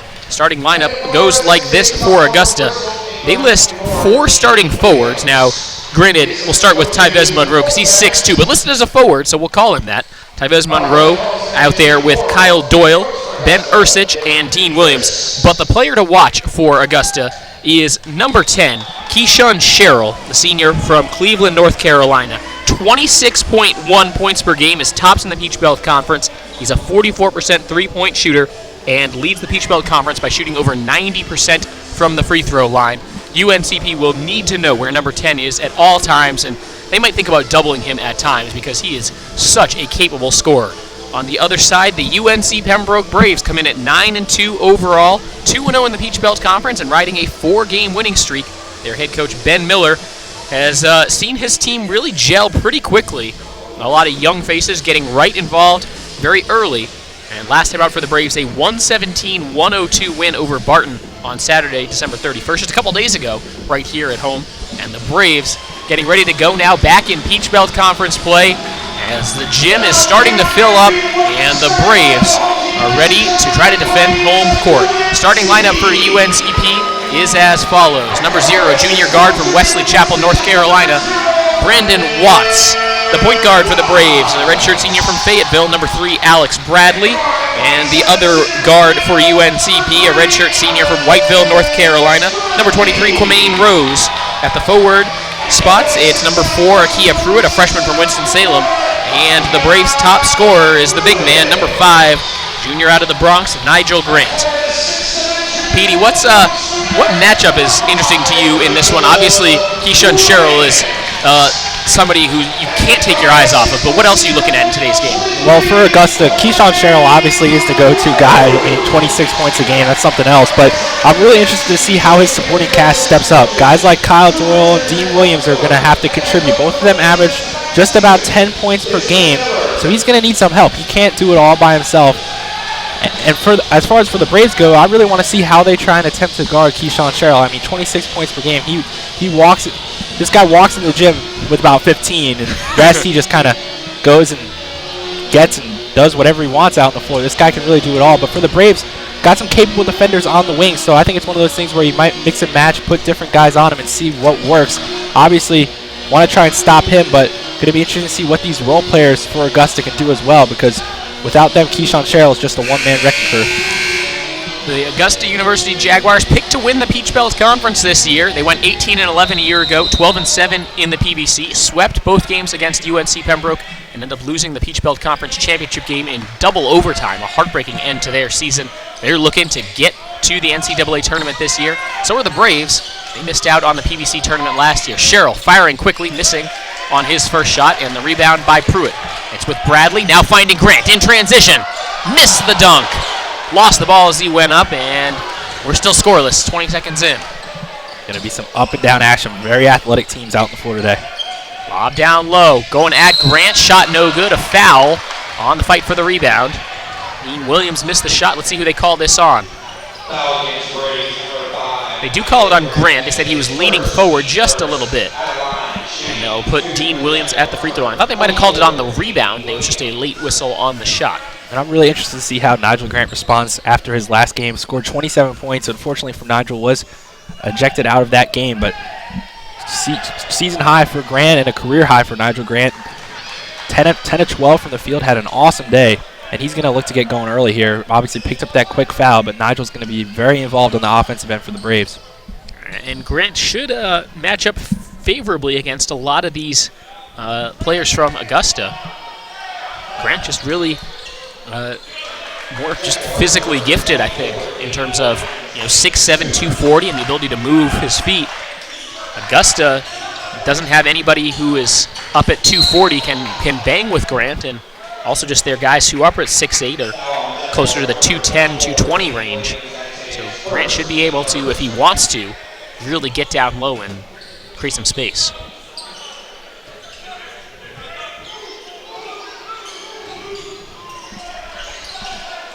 Bradley has it on the left side up top for Pruitt. Now Rose. Down low, Grant. Let's see him get to work. Finds Bradley in the corner. 3-point attempt. Yes. Alex Bradley. That barely hit the net on the way down. Great pass out of the post by Nigel Grant to find Alex Bradley wide open in that corner. And Bradley's going to be matched up with Sherrill at the start. We're going to see who the Braves throw at him all this game. Floater in the lane. Tough shot. No good. Augusta grabs the offensive rebound. Layup good by Kyle Doyle. You got to think Alex Bradley's going to want to have a good game against Keyshawn Sherrill and show that he's one of the best point guards in the Peach Belt Conference as well. And you also have a guy like Quamaine Rose who passed this ball out to Grant, fires the shot, no good. Pruitt hauls in the rebound, gets it back over to Grant, has it poked away, and recovered by Augusta. Nice defensive play by Monroe. Monroe looking down low, layup good by Dean Williams. Williams has got 4, and it's a 6-3 Augusta lead. We haven't played 2 minutes yet. Quamaine Rose walks it up for the Braves. And Bacon finds Bradley. Bradley calls out the play. Pruitt to Watts. Back over to Bradley, finding a cutting Pruitt. Under the basket, tough shot. Late whistle, they'll call this on Williams. That's a good look down low for Akia Pruitt, a guy that's already earned a starting spot as a freshman. And see him battle down low, very athletic guy. Long arms, and he's going to get to the free throw line, something he does quite often. That's the second foul already on Dean Williams. So the sophomore from England came in, scored 4 quick points, but also picked up 2 fouls. He'll have to go to the bench. And that's a big second foul as Williams leads the team in rebounding, coming in, averaging over 7 a game, and obviously averaging just over 10. He's a guy that contributes a lot for this team behind Keyshawn Sherrill. Pruitt good on the first free throw. He has 1 more.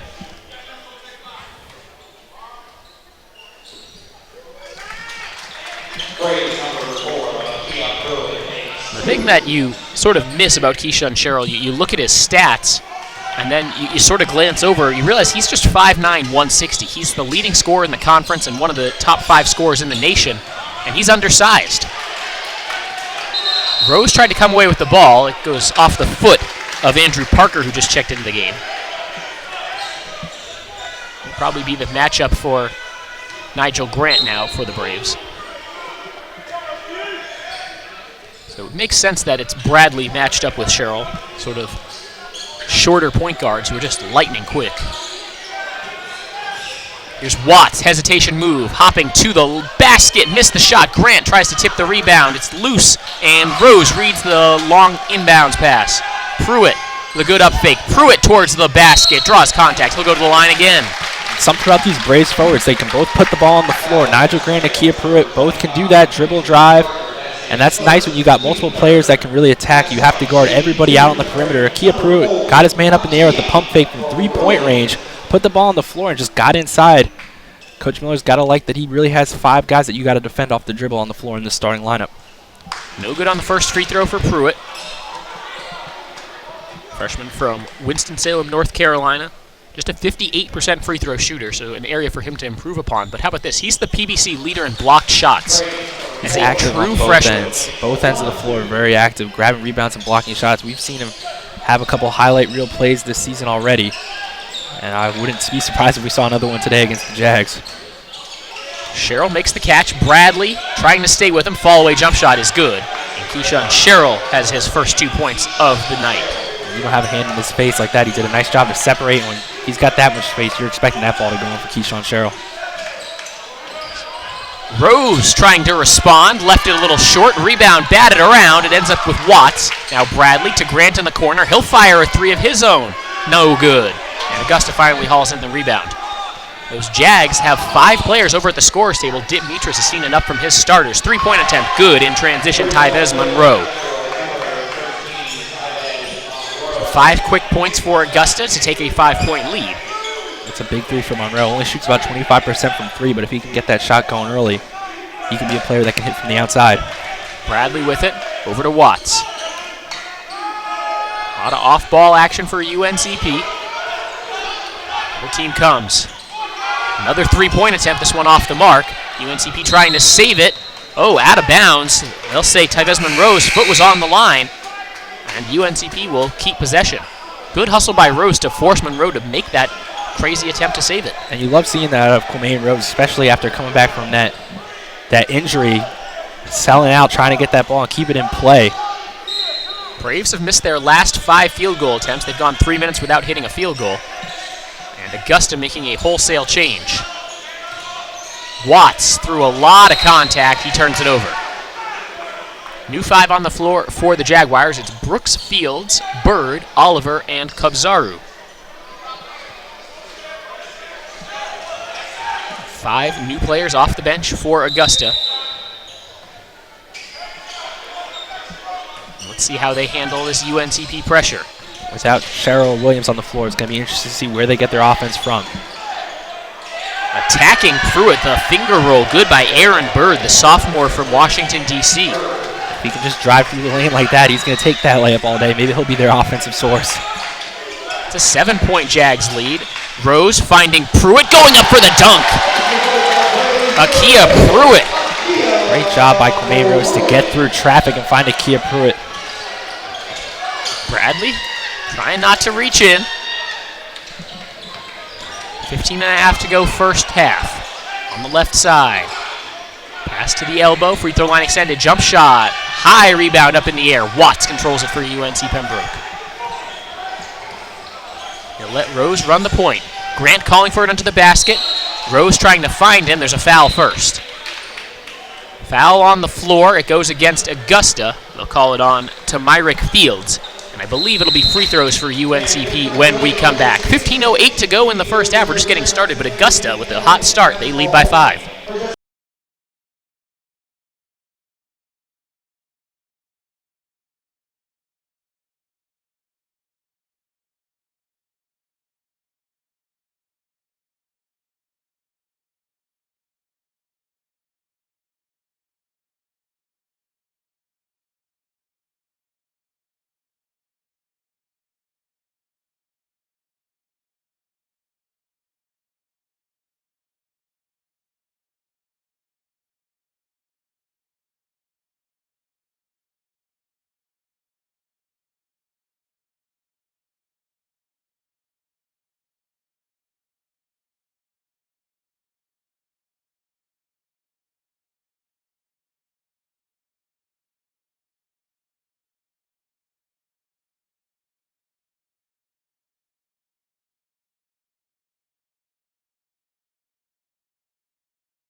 Braves fans, Adidas is the official apparel sponsor for all 17 of UNC Pembroke's varsity athletic teams. Adidas provides some of the most innovative products in the shoe and apparel industry and is one of the most recognizable brands worldwide. UNCP thanks Adidas for all their support and offering the best for Braves athletes.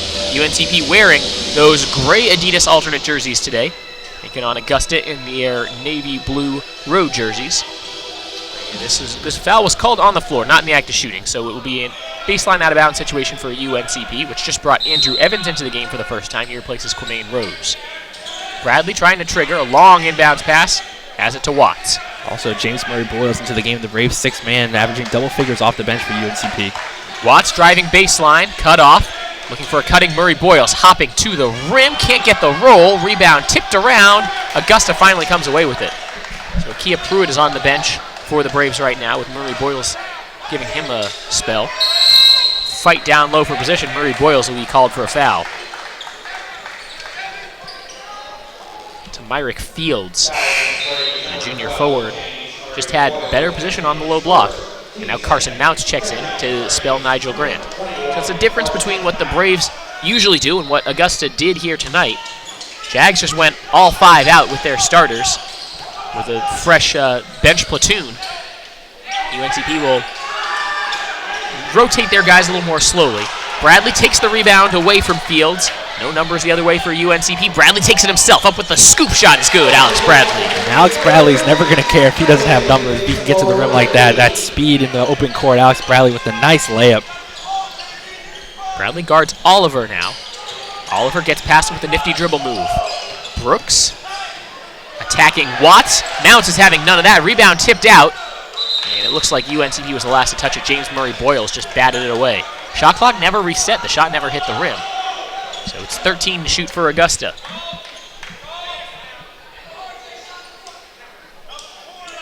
Watts, Bradley, Murray Boyles, Mounts, and Evans, the 5 for the Braves. Brooks, Fields, Bird, Oliver, and Kobzaru for Augusta. Nice crossover, three-point attempt. Bird, no good. And the rebound by Brandon Watts. That's one thing Brandon Watts does very well for a wing player, crashing the glass. Already a couple rebounds for him in the early going here. Braves have it down to a three-point game. Augusta's 0 for their last 5 from the floor. It's Evans trying to turn the corner. Aggressive switching defense. 8 to shoot. Murray Boyles tries to find Mounts. Wasn't expecting it. Out of bounds. And Micah Kinsey will come on for UNCP. Replaces Alex Bradley. So 4 players off the Braves bench now, leaving just Brandon Watts, the only starter in the game.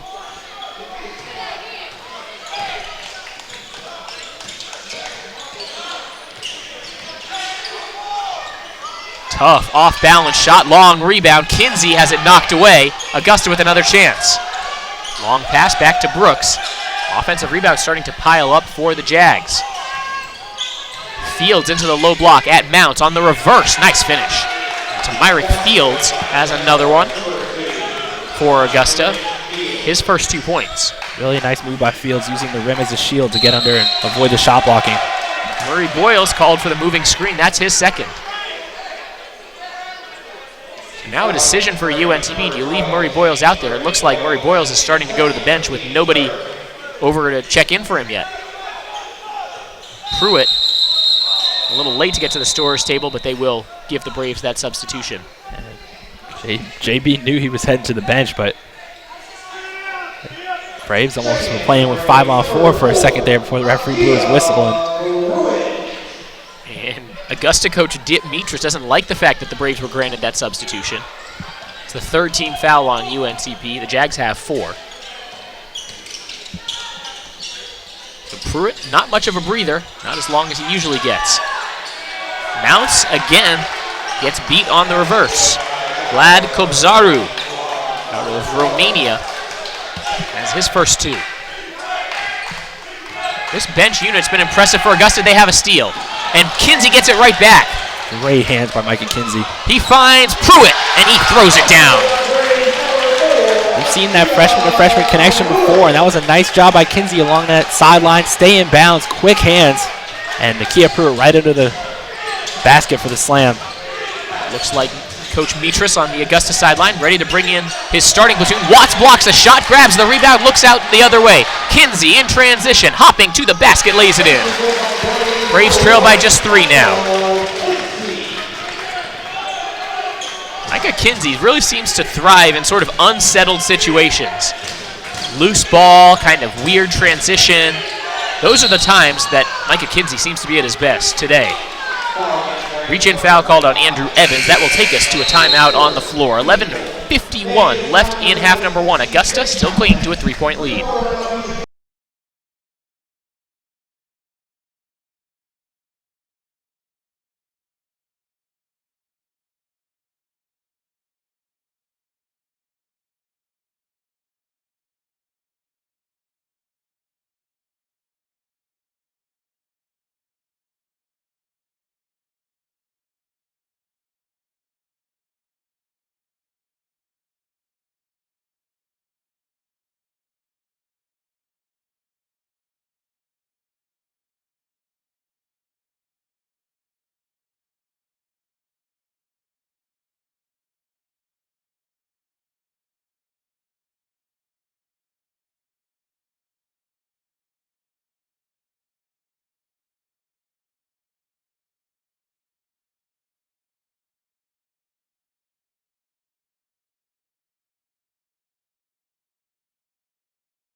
Braves fans ever wondered why our sponsor, Lumberton Chevrolet Buick Cadillac GMC, has such a long name? One reason is the tremendous variety of cars and trucks they offer to meet every need. Great-looking Chevrolets, Buicks, Cadillacs, and even GMC SUVs and trucks. They have everything from budget vehicles to top-of-the-line Cadillacs, so why would you shop anywhere else? Try their quick lube, and while your vehicle is being serviced, you can see for yourself. That's Lumberton Chevrolet Buick Cadillac GMC, located next to Lumberton High School. Keyshawn Sherrill back in the game for Augusta, leading scorer in the Peach Belt Conference, at a ridiculous 26.1 points per game. Trying to get that first conference win for the Jaguars. They're 0-2 in the league, Braves at 2-0. Wouldn't know it after the first couple minutes. Augusta trying to get a tough road win and a tough place to play. As on the drive, traveling called. Tyvez Monroe took too many steps. Keyshawn Sherrill only 1 of 2 in his first shift on the floor for 2 points, and obviously guy that averages 26 points per game. You expect him to get going quickly here, coming back off the bench. Evans finds Mounts over to Kinsey. Pruitt will call for it on the low block. I can't get it to him this time. Kinsey taking it himself. Dish out to Evans. Fires for 3. Not this time, and the rebound by Augusta. Doyle hauls in the rebound, finds Monroe. Crossing over, they throw it down low. Fields with good position, blocked by Mounts. Offensive rebound for Augusta. On the follow-up, the putback good by Myrick Fields. 32 blocks for Carson Mounts in the early going. A guy that's got a lot of size down low. Braves definitely a bigger team than Augusta, and Carson's been very active on that defensive end. Augusta, though, a lot of offensive rebounds already. That last one, their 6th. Evans, tough, off-balance shot. He gets it to go anyway. That's the kind of shot that can give a coach gray hairs. Braves will take it. Like you said, Andrew Evans, that's a tough shot. Once you get that elbow ready to go, and Andrew Evans can't believe the call on that foul now. Then Ursich, the one drawing it, sophomore from Australia. That's the second on Evans, and it'll put Quamaine Rose back to the scorer's table. Also ready to check in for UNCP, Mike Smith. So Brandon Watts will go to the bench for the first time. Andrew Evans back to the bench after 2 quick fouls. 5 for UNCP. It'll be Pruitt and Mounts the forward spots, Rose, Kinsey, and Smith as the guard trio. 5 team fouls on UNCP, 4 on Augusta. Second chance points have been huge for the Jags. 6 offensive rebounds, 6 second chance points. Moving screen called. Myrick Fields, guilty that time. It's going to be interesting to watch the matchup with Micah Kinsey guarding Keyshawn Sherrill up and back down the floor. Obviously, a guy like him, he's trying to get going here still. Hasn't done much yet, but with the freshman on him, it's going to be interesting to see how Micah Kinsey hangs with him. We've been super impressed with how Kinsey's played in the early season, and this is a tough matchup for him. That foul on Fields, his second, so he goes to the bench. Smith, tough drive. That's not really his game, and he missed the shot. Sherrill up the floor. He'll fire a 3 and hits. Keyshawn Sherrill leads the Peach Belt Conference in made 3-pointers with 30, now 31. Shoots 44% from 3. If he hits one, it might be one of those things where he really gets going. So Braves got to be careful with him. Throw it back out to Rose. Quamaine Rose was injured before these teams met for the first time last year. Deprived everyone a chance to watch 2 All-American point guards go at each other. Kinsey on the drive, just left it short. Rebounded by Augusta. Sherrill up the floor. Through the defense, blocked from behind, they'll call the foul. One of the best parts about Sherrill's game is his ability to get to the free throw line, and he's money at that line, shooting 90% so far this season. And he can really score from the outside, inside, and at that free throw line. Obviously, you want to get him to the free throw line because those are almost a guarantee. Foul called on Micah Kinsey, his first, team 6th.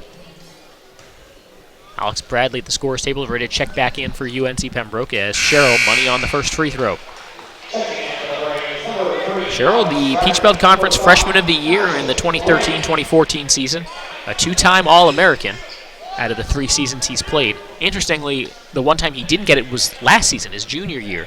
So you know he's extra motivated this year to get back there and break all kinds of school and conference records. And win some basketball games, of course. He's given his Jags an 8-point lead with those free throws. Nigel Grant trying to get position down low, looking for the ball. Alex Bradley couldn't find him, but Nigel really trying to get going down in the paint. On the perimeter, they get it to Grant this time. 8 to shoot, puts up the righty scoop, no good. Pruitt crashing the glass, can't get it. And the rebound batted around. Smith finally able to corral it. They find Grant down low with the righty hook, not this time. Nothing dropping down low for Nigel Grant. Tremaine Rose tries to save it, and he was the last to touch it. He needs to be careful.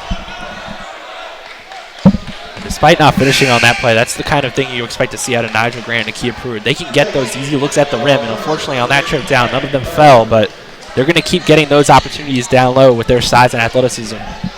Braves made just one of their last 7, and as a team, the Braves under 32% from the floor. Meanwhile, Augusta at 47%. And a foul called. This will put the Braves over the limit. It's called on Mike Smith, and it's a 1-and-1 opportunity for Augusta. That's a tough call against Mike Smith. There was some contact there, but I think that's one where Keyshawn Sherrill might have, or actually it's not. Thought it was Keyshawn Sherrill headed to the line, but it's not. It's Aaron Bird. Not much better news for the Braves, as Bird is an 82% free throw shooter versus Sherrill's 90%. It's a good free throw shooting team, the Augusta Jags.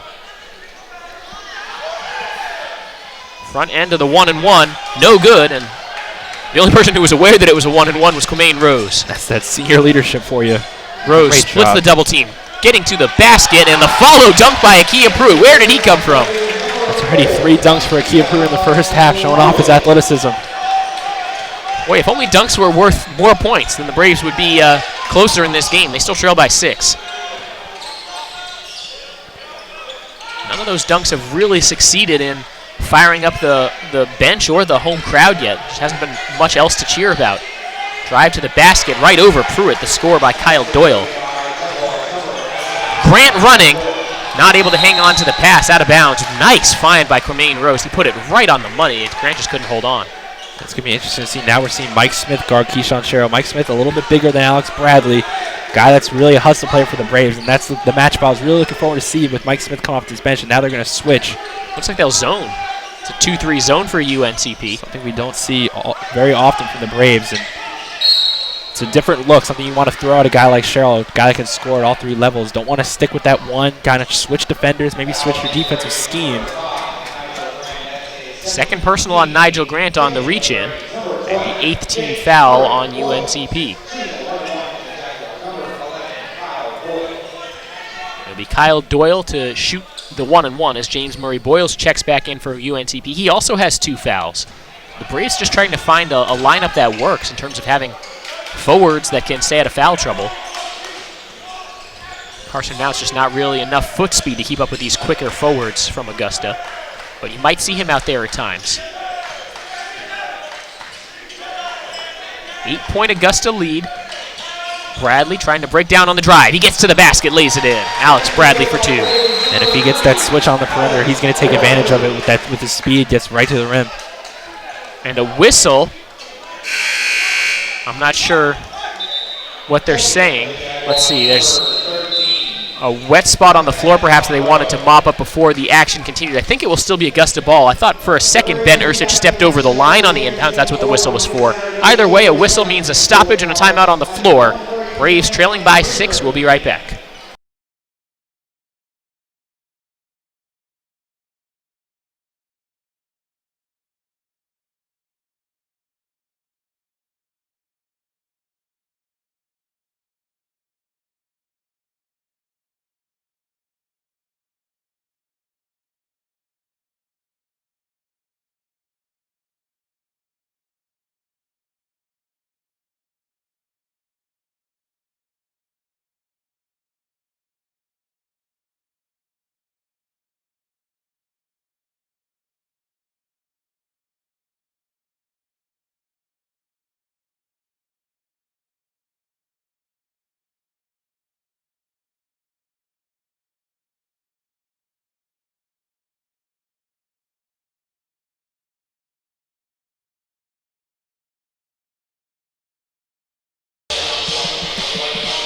Braves fans, don't miss out on your chance to receive rewards for attending UNCP home athletic events during the 2016-17 season. Visit the App Store on your smartphone and download #BraveNation, UNCP's new fan engagement app.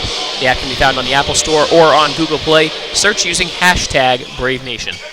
So it is still Augusta ball. I'm not sure what that last whistle was for. That was after a made basket. They stopped it, and then we had our under 8 media timeout. So we're ready to go now. Braves out there with Bradley, Pruitt, Murray Boyles, Smith, and Rose. And for Augusta, it's Bird, Sherrill, Doyle, Monroe, and Kobzaru. And from the Braves bench, the pass goes up top. Bird over to Sherrill. It's like Bradley back on Sherrill. Get it to him in the corner. He fires the 3 anyway. No good. Rose able to get the rebound. Now the Braves have numbers. Murray Boyles hopping his way to the basket on a Euro step. Missed it. Tries to tip it back in. No good. And finally draws a foul. Persistence paying off for James Murray Boyles. He'll get 2 free throws. That's one thing you love about him coming off your bench. He's a guy that looks to score the ball, instant offense, loves that Euro step, gets into the paint, and he'll head to the line. Picked up those 2 quick fouls, but with Nigel Grant in foul trouble as well, you're going to see James Murray Boyles out here for a little bit, buy Nigel Grant some time, and definitely another offensive player the Braves can turn to.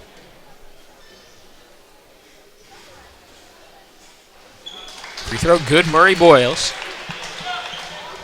72% this year from the line. Was at 79% last year as a true freshman for UNCP. Ben Miller's brought in some forwards now, back-to-back years. James Murray Boyles and now Akia Pruitt. Young guys who've come in, made an immediate impact. The question for the Braves, at least in the near future, will be how well can those guys develop, perhaps play together, and look towards the future. As the Braves sitting back in a zone that time, they get punished by Tyvez Monroe, who buries a 3-pointer.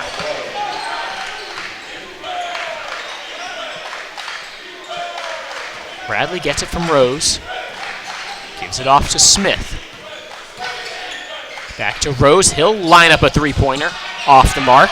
Smith fighting for the rebound. He touched it last. Good hustle. It'll be Augusta ball. Now, we spoke about it a little bit in the women's game with Jillian Ebron, a player that comes off the bench for the Braves women's team. All effort, 100%, diving on the floor, grabbing rebounds, and Mike Smith, a player that compares to her very well. The fact that he'll come into the game and he's already dove on the floor a couple times. He'll try and guard the opposing team's toughest perimeter player. Now the Braves look like they might extend a little full court pressure, but Smith matched it up on Sherrill now. And the classic example of Mike Smith and the impact he can have on a game was going back a couple weeks when the Braves were playing Mount Olive, a Mount Olive team that's really struggled this year with just one D2 win. They were playing on the road.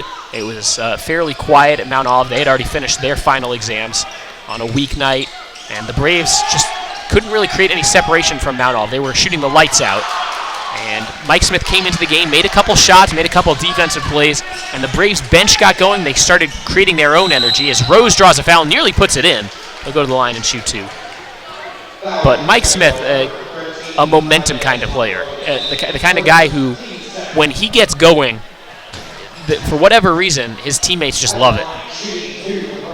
And it's not always things that are going to be shown in the stat sheet, it's just those hustle plays. And you said Mike Smith might not score 15 points a game, but he's gonna do good things for you coming off that bench. Maine Rose at the free throw line, good on the first.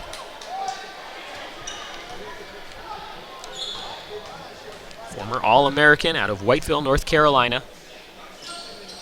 2 years ago, in his last full season, led NCAA Division II with 2 triple-doubles and is up over the 1,000 career point mark. James Murray Boyles just committed his 3rd personal foul as he went over the back. Anytime it seems like the Braves are ready to move in the right direction in this game, they do something like that to shoot themselves in the foot. 3 personal fouls on James Murray Boyles as Carson Mounts will check in.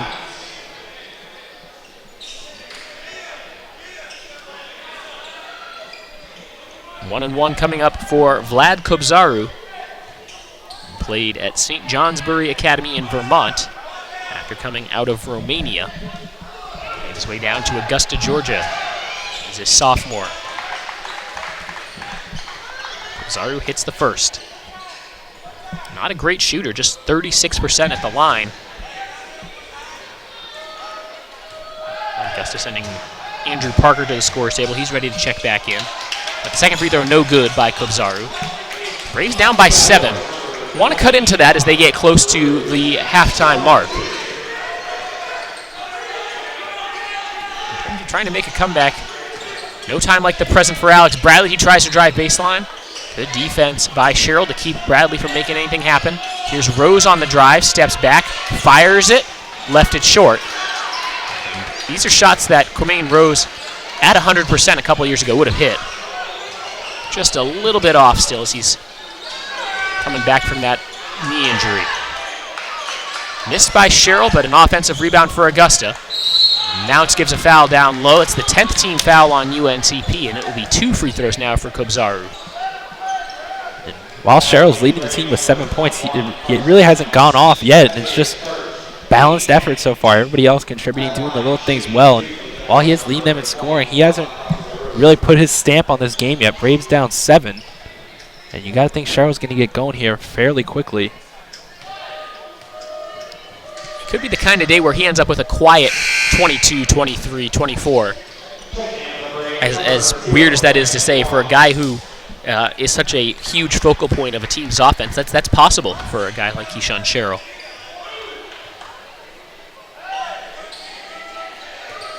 But his scoring numbers are they just jump off the page. 49% from the floor, 44% from deep, and 90+% from the free throw line. Both free throws good by Kobzaru. He'll go to the bench, and the Braves trail by 9. Right now, UNCP has hit just 2 of their last 11 shots from the floor. In need of a rally-wrecking couple plays.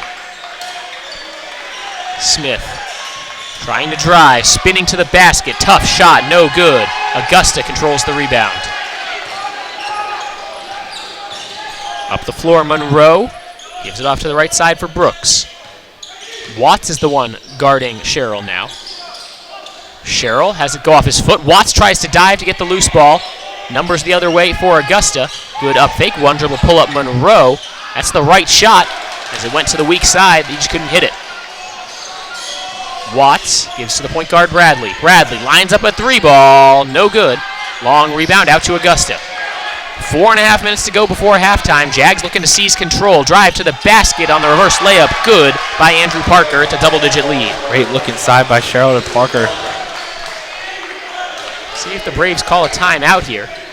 Bradley in trouble. Dish out goes to Watts. Watts trying to drive baseline. Spins back into a double team. Pass out. Stolen away. Right to Sherrill. He goes towards the basket. Sherrill up and lays it in. Timeout UNCP. This one's starting to get away from the Braves. It's 36-23 Augusta. Timeout on the floor. We'll take it as well. You're watching UNCP Braves men's basketball.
Braves fans, UNCP Athletics has partnered with Advanced Online to launch the official UNCP Braves Athletics online store at shopuncpbraves.com.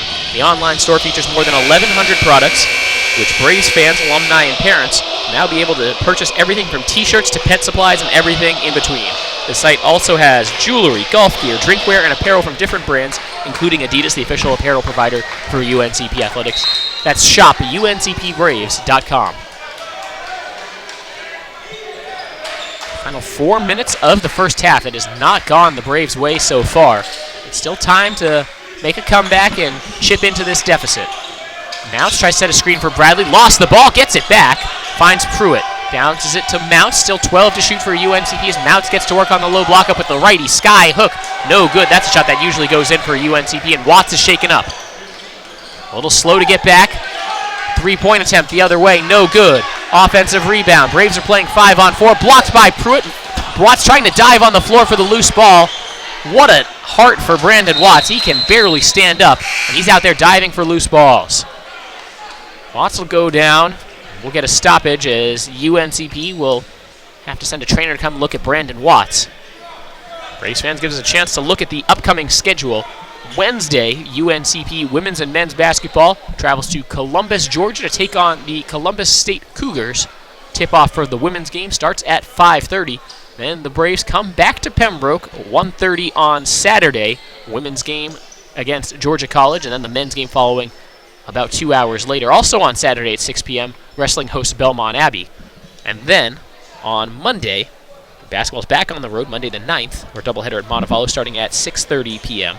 All of the home games will stream right here on the UNCP Braves YouTube page, and the road games available on UNCP Braves Radio, a separate channel that we have just for audio-only streams of UNCP athletics. Brandon Watts continuing to be looked at. He's helped up now, and this could be a bad loss for UNCP if Watts is forced to miss any extended time. He's not a guy who actually leads the Braves in any statistical category, and that's a departure from the way it was last year when he was the Braves' leading scorer and one of their top shot blockers as well. But he does a little bit of everything for UNCP, and he does it at a very high level. Yeah, today he hadn't scored yet, but he had 5 rebounds already, and he only had taken 1 shot. But when you're trying to halt a run like Augusta was on, you want a guy like that out on the floor if you can have him. And that's a tough loss for the Braves at the moment. Hopefully he's okay. You see him on the sidelines kind of walking it off a little bit. And Watts better than 1 steal and 1 block per game. About 2.5 assists, 5.5 rebounds, and over 12.5 points per game. He is really a stat sheet stuffer. Braves will still have 17 to shoot. Mail inbound. Out there with Smith, Bradley, Mounts, Pruitt, and Andrew Evans. Bounce pass goes to Pruitt. They work it around the perimeter from right to left. Bradley holds, guarded by Sherrill. 10 seconds left to shoot. Bradley at midcourt. Trying to go one-on-one. Has his shot blocked. Sherrill showing he's more than just an offensive player. The other way, here come the Jags. Ooh, slipping. And that pass was tipped by Carson Mounts, who really had no chance to react to it at all. Just self-defense at that point. No, Nigel Grant has picked up those 2 early fouls, but at this point of the game when Augusta seems to be pulling away, be interested to see maybe if Coach Miller would turn back to Nigel, but he will still be on the bench. Braves got to find some offense here, really struggling. No points in their last 3 minutes, 0 for on their last 8 field goals. Some wet spots starting to pile up on the floor.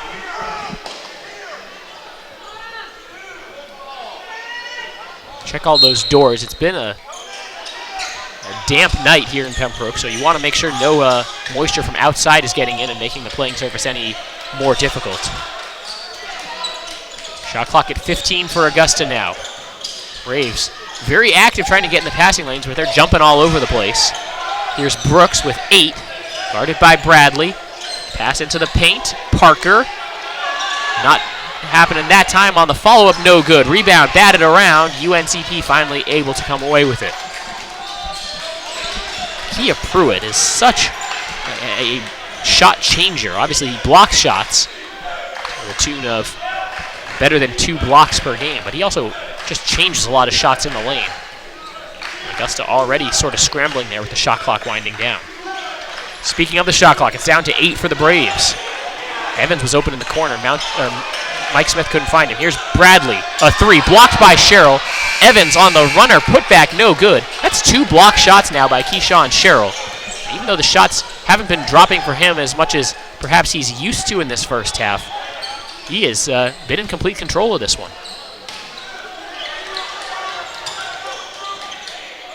Braves' scoreless drought is really picking up now as Jayshon Brooks traveled. Braves haven't scored in over 4 minutes. It's one of those things. Alex Bradley's had to take a lot of difficult late shot clock kind of heave type shots, and for the Braves it's just about running through their sets and trying to get those open looks. It was working early. The game was a little bit closer, and Now it's just about trying to close out these last minute 30 seconds on a high note heading into halftime, cut this lead down a little bit. Well, Augusta hasn't scored in 2.5 minutes either, but this does not look like the same Braves team that scored 117 points the other day. Carson Mounts snaps the cold spell. This nice little hook shot by Carson Mounts. Guy's got a lot of size, especially against a team like this where they play a smaller lineup. That hook shot's going to be there all day. Driving into the trees, Mounts comes away with it, shovels it off to Smith. Smith taking it to the basket, fires up a wild shot. He's fouled.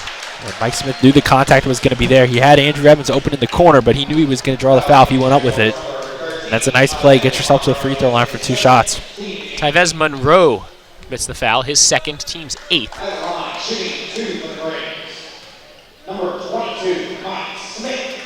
Braves need some points right now in the final minute of half number 1. Sort of unfair to compare any other game to the one that the Braves played on Saturday. A 117-102 win over Barton. That was in regulation. Yeah, normally you see that score and you're thinking triple overtime, especially for Division II, the way things play out. But that was an incredible showcase of both teams' offensive skill. A lot of shots going down. No real cold spells either way. Just say no defense either way. Yeah, you could say that. I'm an offensive guy, so let's focus on the offense. It was impressive. Smith able to get the second after missing the first. It's a 10-point Augusta lead. Final minute of the first half. Brooks lob down low. Pass deflected by Mounts. Back to Augusta. Those bounces have just gone Augusta's way so far. Here's Sherrill into the lane. Mounts changed that shot. As Evans able to come up with the ball. He struggled with the catch there for a second. See if the Braves can go 2 for 1. They'd have to shoot about now. So they'll hold and make sure they get a good shot.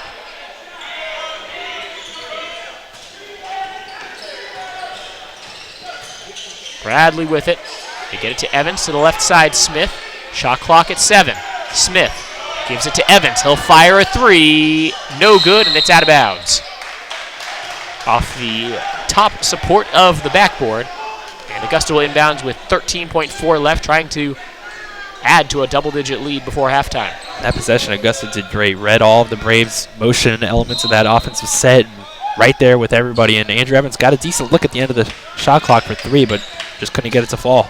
Well, Augusta looks like they've scouted the Braves well, which they have. They've had plenty of time to scout UNCP. They haven't played since Monday, December 19th. As backcourt called, a rare miscue offensively for Augusta. With 5 seconds left, you got to expect Alex Bradley to get the ball in his hands with that quickness. Augusta hasn't scored in the last 4 minutes, but the Braves have made just one of their last 12. It's gotten, well, again, we'll be optimistic and say it's a very defensive stretch right now. Bradley lost his footing. He'll fire anyway. Left it short. And the first half has come to a close. Not one for the Braves to really keep in the memory banks. Still a 10-point game. It's going to be an interesting second half. If the Braves can get going early on, this could still be a close game. 36-26 is the Augusta lead after 20 minutes of play. You're watching UNCP men's basketball on the Braves Broadcast Network.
Welcome back inside the English E. Jones Center in Pembroke, North Carolina. UNCP men's basketball in a Peach Belt Conference contest against Augusta, and the Jaguars have the 10-point lead as we get ready to start the second half with Petey Powers. I'm Cameron Songer.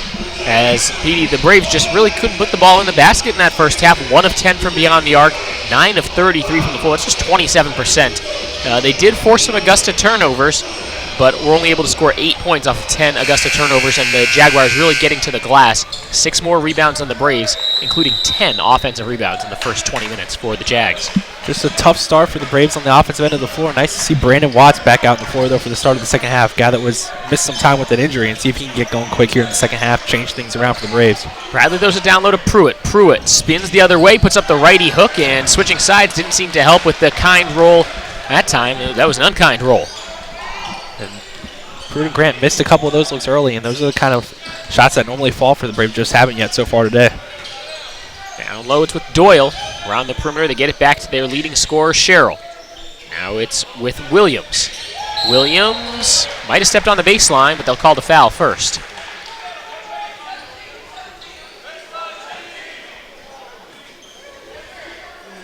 You got to expect the Braves to go down low to Nigel Grant.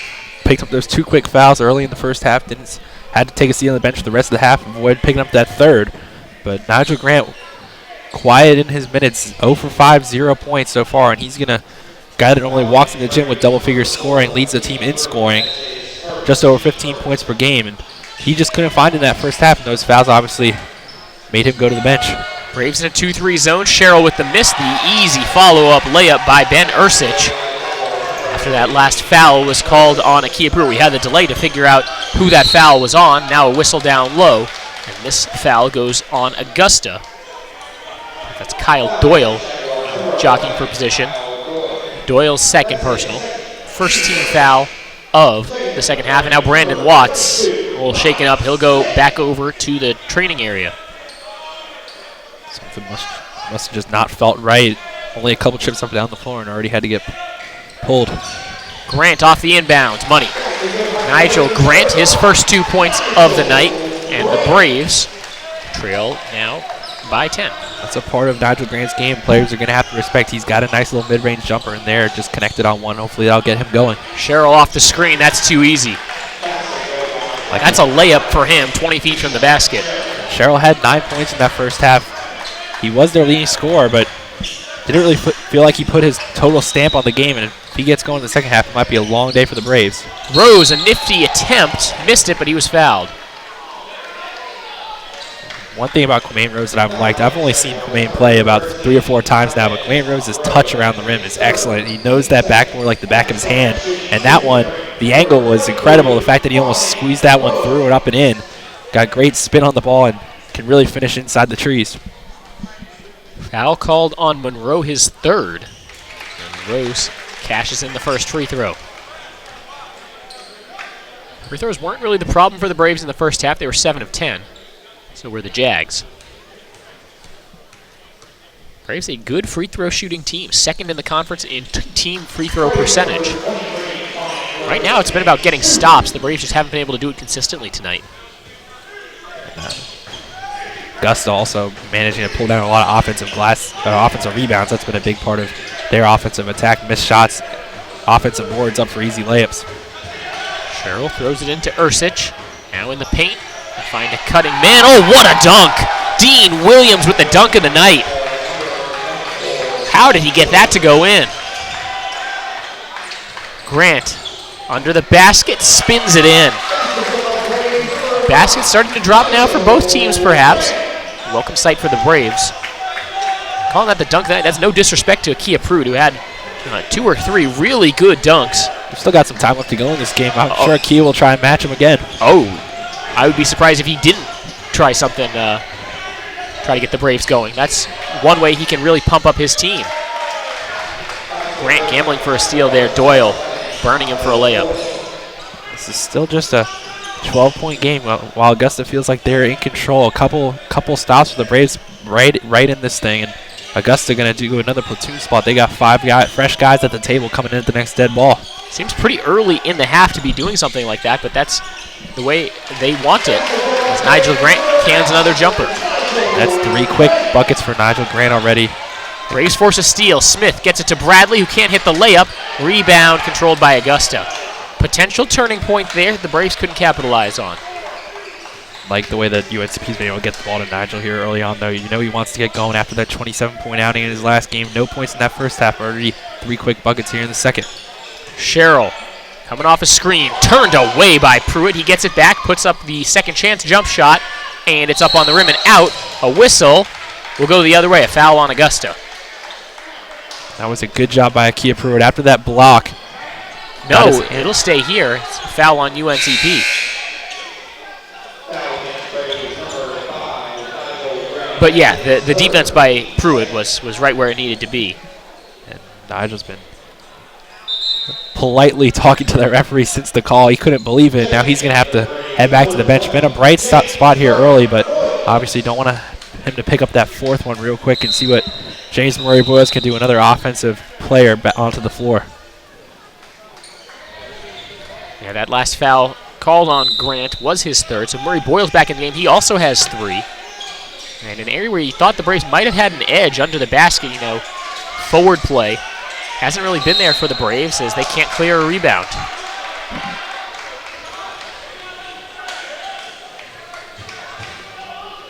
So not officially an offensive rebound for Augusta, but it functions as one. The Jags have really been dominant there with second chance points. Another second chance bucket. They have 12 second chance points now compared to just 2 for the Braves. That was just a nice lefty hook by Fields down low over Pruitt. Rose with it. Rose guarded by Aaron Bird. Braves finds Murray Boyles. Reverse layup, no. Rebound tipped around. Augusta able to track it down. That's got to be the 4th or 5th layup at the rim that the Braves haven't been able to connect on. That looked like an easy shot. Long 2 off a skip pass. Foul will go the other way. Vlad Kobzaru too aggressive there on the attempt for a rebound after the Derek Oliver miss.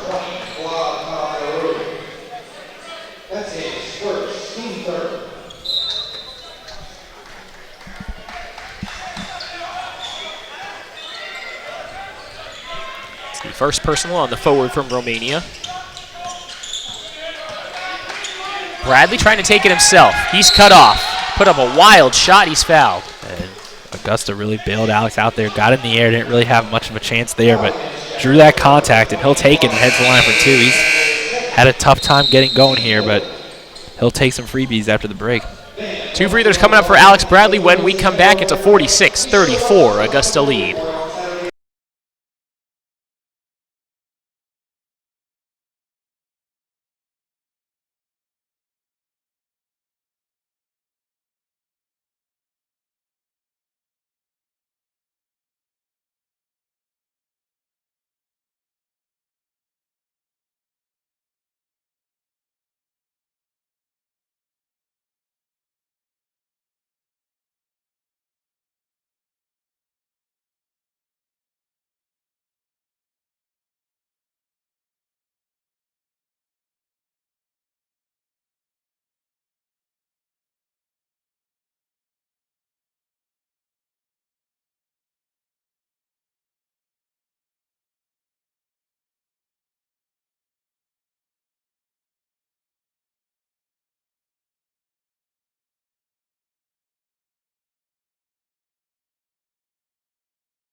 Braves fans, Adidas is the official apparel sponsor for all 17 of UNC Pembroke's varsity athletic teams. Adidas provides one of the most innovative products in the shoe and apparel industry and is one of the most recognizable brands worldwide. UNCP thanks Adidas for all their support in offering the best for Braves athletes. Alex Bradley at the line for UNCP. Braves need some points right now, down by 12 after the first 4 minutes in the books of the second half. Nothing but net on the first free throw. Bradley, an 86% free throw shooter. Consistency, one of the strengths of Alex Bradley's stroke at the free throw line. He was 82% from the charity stripe last year. He's got 9 for the Braves right now. Both he and Pruitt have 9 points. The Braves have some of their better scorers on the floor right now. This is a stretch where you want to take advantage of Keyshawn Sherrill being on the bench for Augusta. This is a spot where if you can pick up a few stops and a couple buckets, you're right back in this game. Still only down 10. Looking down low, Kabzaru with good position, lays it in and one. Boy, he just muscled Murray Boyles out of the way. It's not that he's really that much. He doesn't look that much stronger than James Murray Boyles. It was really with his strength, and I think a lot of it was the positioning. He got good position, and when you do your work early like that, you get good position. You can out-muscle players, and just had really good position and did a nice job finishing inside. He's had a nice little game off the bench. Second personal on Akia Pruitt. Third team foul on UNCP. Kabzaru hits the free throw.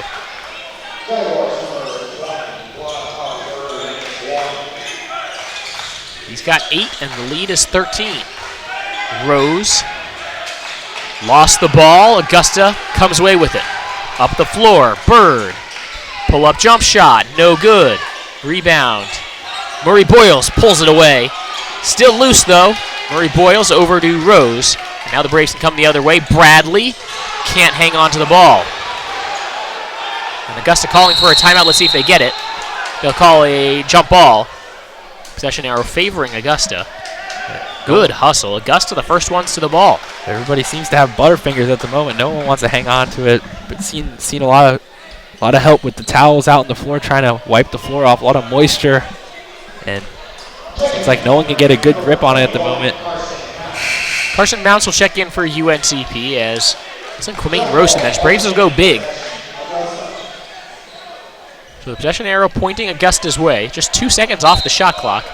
Looks like the Braves are in a tailor-made 2-3 zone situation, but they'll go man. Smith and Bradley the guards. Pruitt, Murray Boyles, and Mounts the forwards. Kabzaru, no good as he tried to go at Mounts. On the follow-up, though, he got his own rebound and he was fouled. He is relentless. That foul called on Mike Smith, his second. Just done a nice job. Guy only averages just over 3 points a game. Already has 8 today. And he's been solid down low and just doing his job. Keep fighting away. Already got to the line 5 times. Has 4 rebounds off the bench and been real solid for them. And not numbers that are going to jump out at you and you'll point at it and say, oh, he was the superstar today. But you need performances like that when you're playing on the road in the Peach Belt Conference. Or frankly, on the road under any circumstance. It's never easy to come into an opponent's building and win.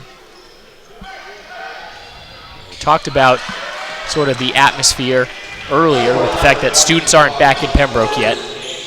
Bradley taking himself, fires a 3. No good. Murray Boyles tracks down the rebound, has his shot blocked, and Augusta will come back the other way. Fields has it poked free by Bradley, out of bounds. Last touch by UNCP. Good hands there by Alex Bradley. Obviously just came down, hoisted up a deep 3.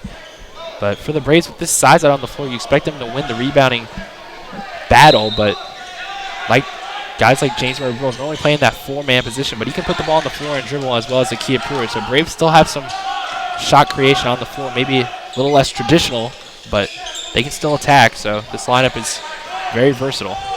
15-point lead for Augusta, as big as it's been. The Braves get a steal. Murray Boyles showing off the handle in the open court. Finds Smith on the wing. Smith driving baseline up with a tough shot. No good. Rebound tipped out of bounds by Augusta. Should remain on this side. Braves ball. Shot clock didn't reset. The shot never hit the rim. Tell you what, the Braves are taking some questionable shots right now. It's been a struggle down low despite maybe not having the size. Augusta does a nice job inside protecting the rim. And obviously for the Braves, with Brandon Watts still not returning out to the game.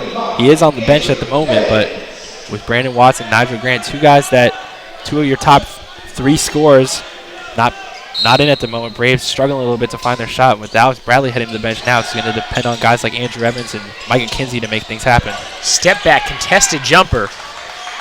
No good. Rebound tipped out by UNCP. You see guys coming off the bench. Andrew Evans checks right in and immediately fires up a shot. Understand the desire to try to make something happen. But at a certain point, the coach has to be ready to yell at his guys to run the offense.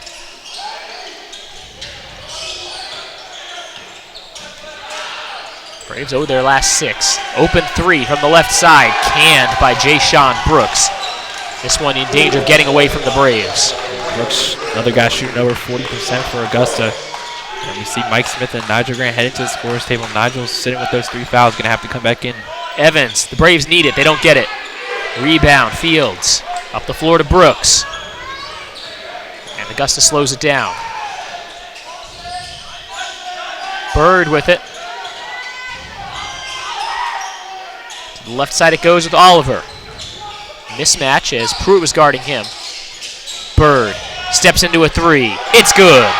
Aaron Bird from downtown. This is all Jags right now. We'll call that just a 2. His foot was on the line. It's a 20-point game.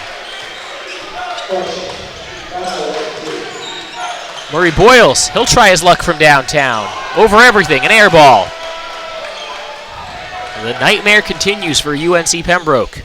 Brooks from downtown, no good. Offensive rebound, Augusta. Pruitt with a big block, goes right to the Jags. Shot clock still showing 25. Oliver with it. Pass to the corner.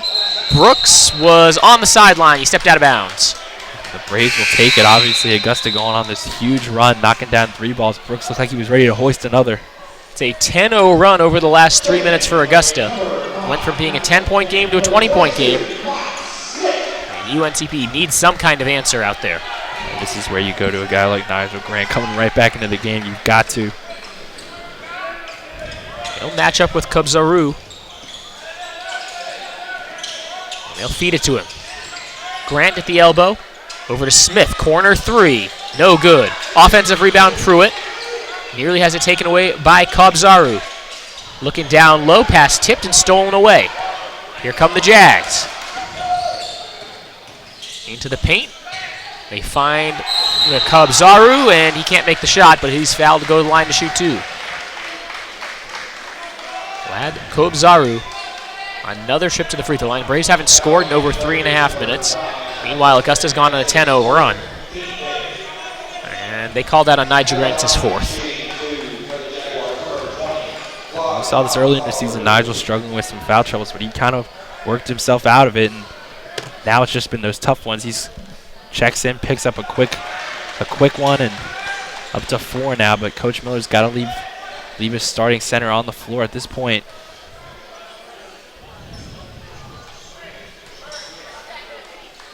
Still a long way to go. If Grant were to foul out of this game, that's a long time to play without him. We don't know what the situation might be, but they feel that this is a desperate enough situation. They get it to Grant. Gets to work on the low block. Grant up with the shot. Banks it in. That's why he's in the game. He's got 8. And that breaks a very long scoring drought for UNCP. Their first points in almost 4 minutes. Pass to the corner, a baseline drive, a lot of contact, and a foul called as Jayshawn Brooks will go to the free throw line when we come back. It's all Augusta right now, 58-38 Jaguars looking for their first Peach Belt Conference win with a decisive road effort.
Braves fans ever wondered why our sponsor, Lumberton Chevrolet Buick Cadillac GMC, has such a long name? One reason is the tremendous variety of cars and trucks they offer to meet every need. Great-looking Chevrolets, Buicks, Cadillacs, and even GMC SUVs and trucks. They have everything from budget vehicles to top-of-the-line Cadillacs, so why would you shop anywhere else? Try their quick lube, and while your vehicle is being serviced, you can see for yourself.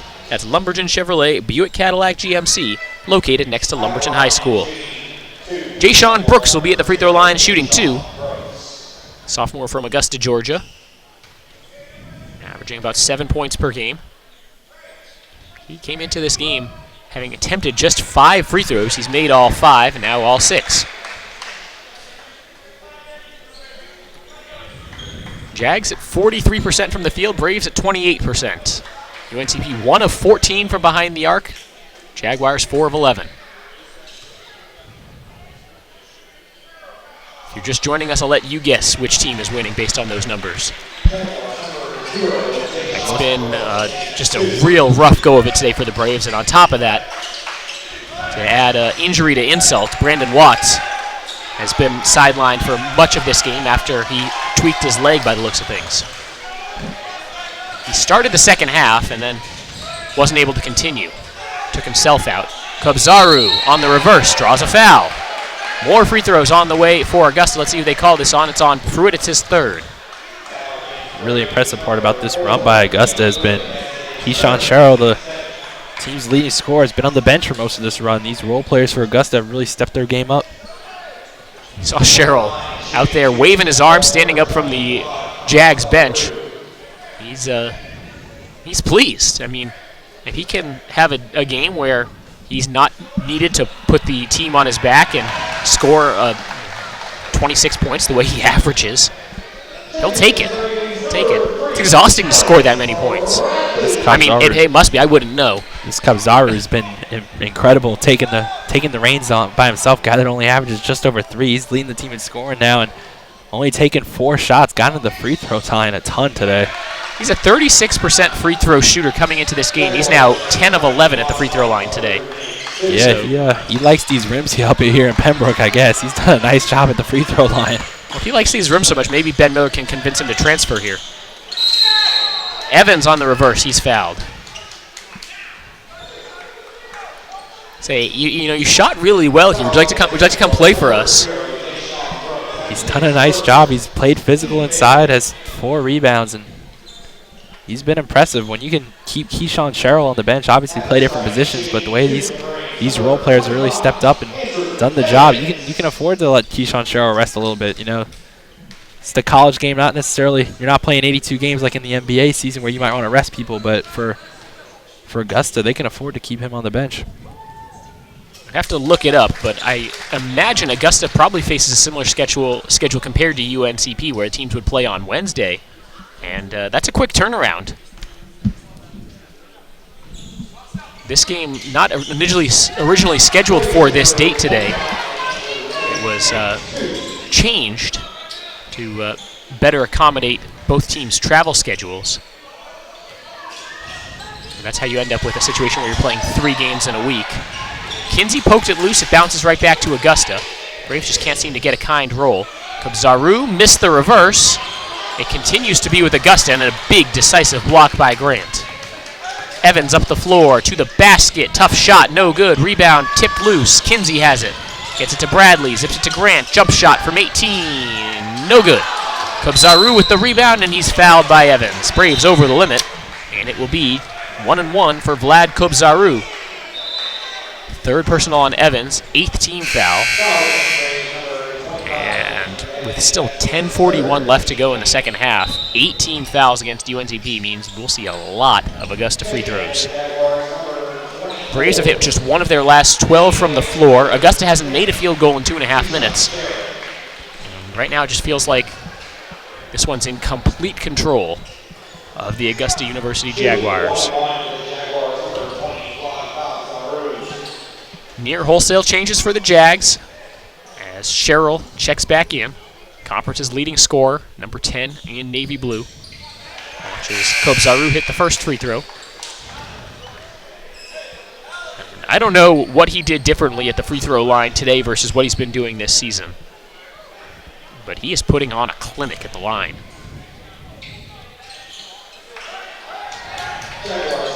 And of course he misses the second.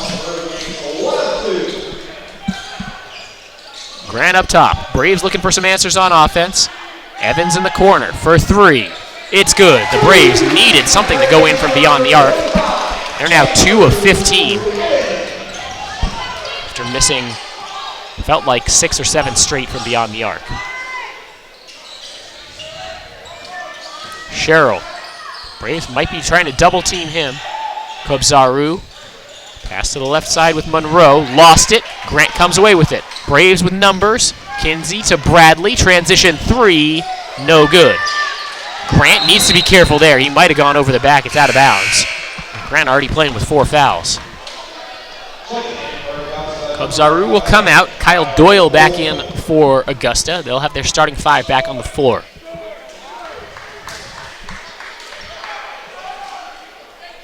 It's Kinsey, Bradley, Pruitt, Grant, and Evans for UNCP. Sherrill, Monroe, Ersick, Kobzaru, Williams, and Doyle.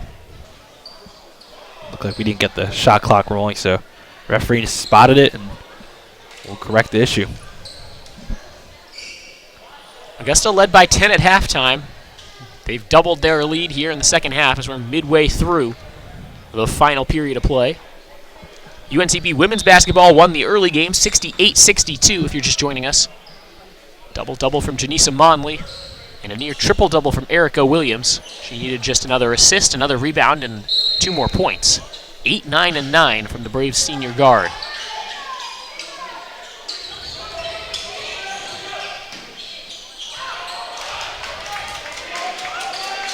Evans comes away with the loose ball to Grant. Grant, jump shot, left it short. Braves 2 of their last 15 from the floor. As Kinsey comes soaring in, tries for a steal, and he committed a foul.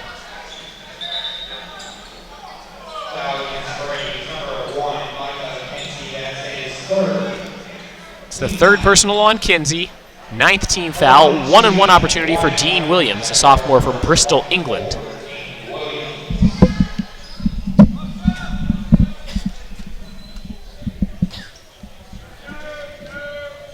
Williams front end of the 1-on-1, nothing but net. This Augusta team has seen some guys who don't usually shoot the free throws very well have a good day at the line. As a team, Augusta up over 80%. Braves are also right at 81%. Rebound by Evans, and the Braves just need to start putting the ball in the basket. Pruitt can't feed Grant. Evans kicks it over to Kinsey. Now it's Grant. Double team down low. A whistle and a foul down low.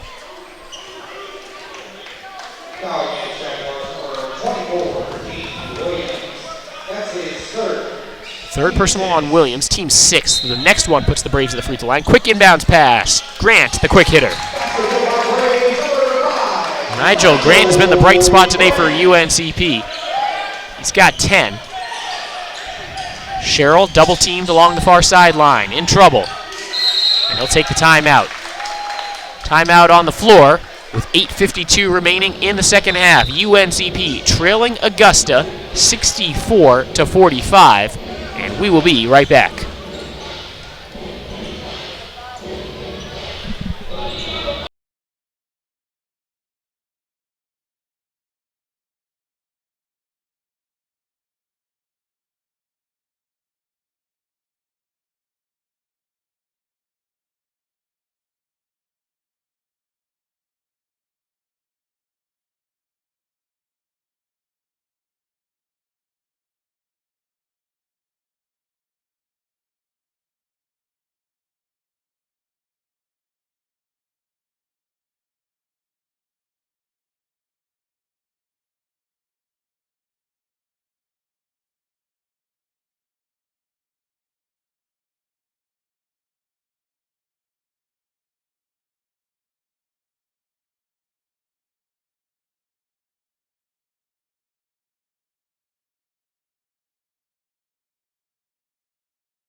Braves fans, a quick look at the upcoming schedule on our video stream. Saturday, UNCP basketball continues Peach Belt Conference play with a doubleheader against Georgia College. The women's game is at 1:30 with the men's at 3:30. Also on Saturday, 6 p.m., wrestling hosts Belmont Abbey. All those events streaming right here. Meanwhile, on the radio channel, UNCP Braves Radio on YouTube, doubleheader men's women's basketball against Columbus State on Wednesday, starting at 5:30, and at Montevallo, starting at 6:30. That's on Monday the 9th. Looking for a no-look pass. Braves try to come away with the steal. It's loose on the floor. Augusta to it. Sherrill pulls up with the shot clock winding down. It was down to 2. Braves grab the air ball. Bradley to the corner for Evans. Nice pass to Grant. Defense is there, puts up the left hook, crawls it over the rim and down. Good look there, Andrew Evans. Shot wasn't there, found Nigel for the easy layup.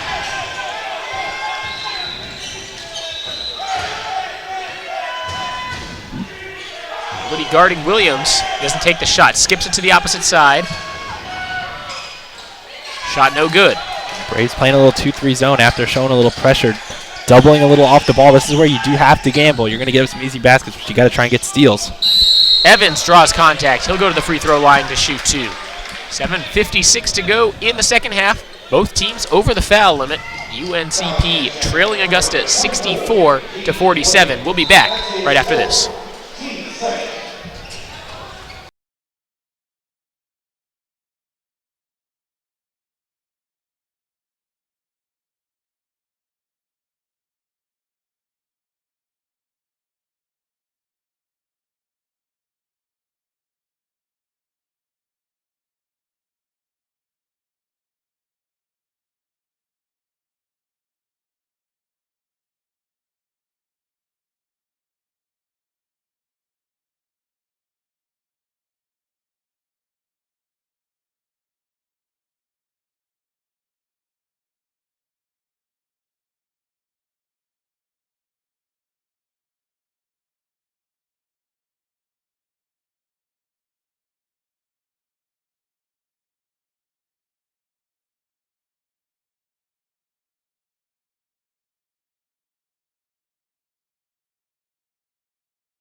Braves fans, remember to tune in every Saturday morning at 9:30 on WFXB Fox TV for the UNCP Sports Black and Gold Report presented by Pepsi. It's a show all about UNC Pembroke athletics as we bring you interviews with coaches, highlights, and special features around the UNCP athletic department. Tune in Saturdays at 9:30 on WFXB Fox TV or on our YouTube page the following Monday morning.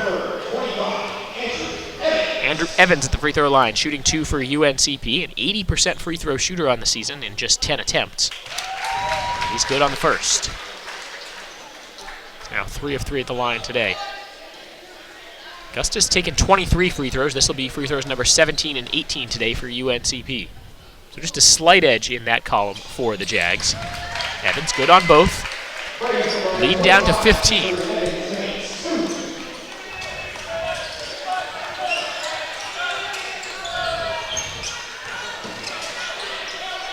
Sherrill with it. Up top. Bird back to Sherrill.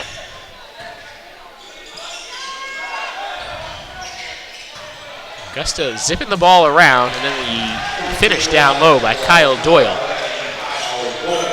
Kia Pruitt was right there, couldn't get to the block that time. Now they lob it down low for Grant. Grant in amongst the trees, he gets hacked. Looked like he got hit right in the face. Gets helped up. You can see even the Augusta players rushing to help him up. They knew that was a pretty hard foul. Kyle Doyle called for the foul that time. Shout out to redshirt guard Giovanni Mack running out the floor to clean up that wet spot out there. Gio should get an assist for that one. Mack, a guy who's been, well, let's say they've been trying to redshirt him for a while now. This is his second year in Pembroke. He was planning on redshirting last year, but with the serious injury to Comaine Rose, they ended up pulling his red shirt a couple games into the season. He ended up kind of having an up and down year in and out of the starting lineup at times, in and out of the lineup later in the season. This year, Coach Ben Miller deciding to really fully commit to redshirting back with the limited number of minutes available to guards. And you can tell it's a crowded backcourt right now for UNCP, especially now that Cormaine Rose is back. The rotation used to pretty clearly be Kinsey would back up Bradley, Smith would back up Evans, and so on. But now it's just gotten tougher at that 2-guard spot, and Mack really slots in more as a 1. Tough fall-away jump shot, and Nigel Grant rolls it in. Love to see Nigel Grant keep attacking offensively. 15 points in the game for Grant. He leads all scorers, tied with Kabzaru of Augusta. 3-point attempt, no good. Offensive rebound, put back, no good by Williams. And there's 15 for Grant, all in the second half. 7 and 9 from the field. Scoreless in that first half. Just done a nice job here attacking and being aggressive. Bradley, the offhand layup, good.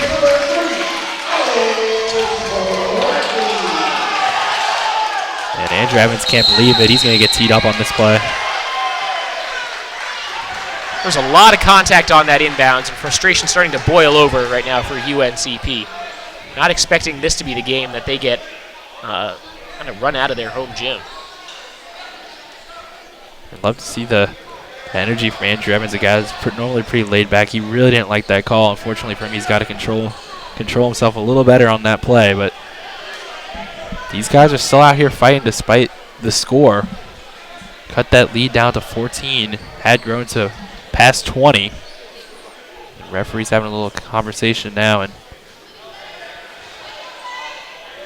well, Evans thought there should have been an offensive foul called on Augusta as he was trying to deny the basketball. Vocalized that a little bit too much. That'll be his 4th. Sherrill at the free throw line. This is practically automatic for Augusta. Technical free throws can be a little bit more difficult, though. But Sherrill keeps the focus, knocks down the technical free throws. Lead back to 16.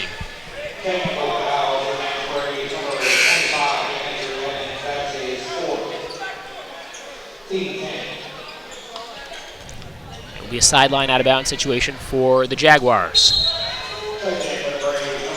Kinsey, good hands, tips the inbounds pass out. Not much time runs off. Braves out there, Kinsey, Bradley, Pruitt, Grant, and Smith. For Augusta, it's Bird, Sherrill, Doyle, Monroe, and Williams. Kinsey sneaks in and has a steal. It's Bradley up the floor. Bradley to the basket. Dish out goes to Smith. 3-point attempt on the way. No good.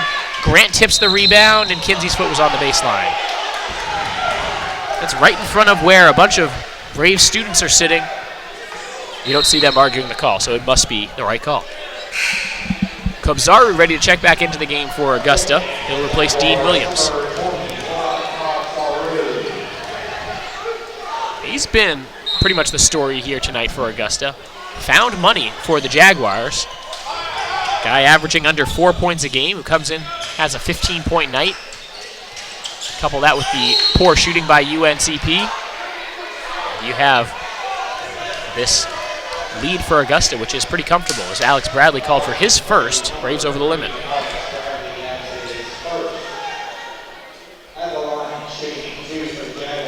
New career high for Kabzaru, who came in today's game. 13 as his career high last season, already up to 15.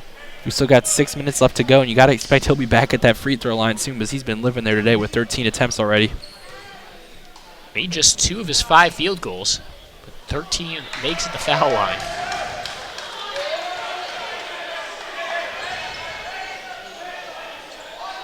Another interesting fact about Kabzaru, he's actually a member of the Romanian national basketball team, played in the U16, U18, U20 level, so he's a guy that has a lot of experience both at the college level and internationally.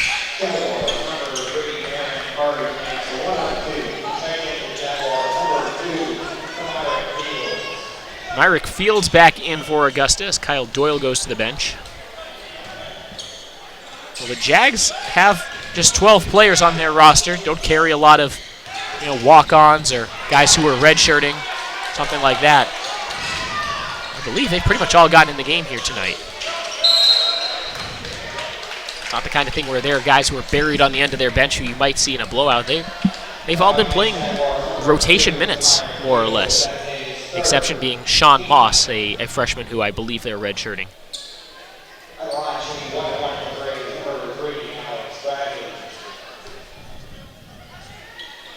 Alex Bradley at the line to shoot a 1-and-1 for UNCP. Good on the first. He's got 12.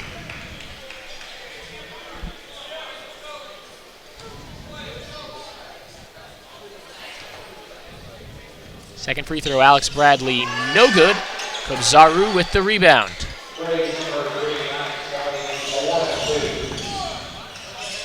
Sherrill up the floor with it. Under 6 to go. Kinsey careful not to get called for the reach and foul as he has a steal.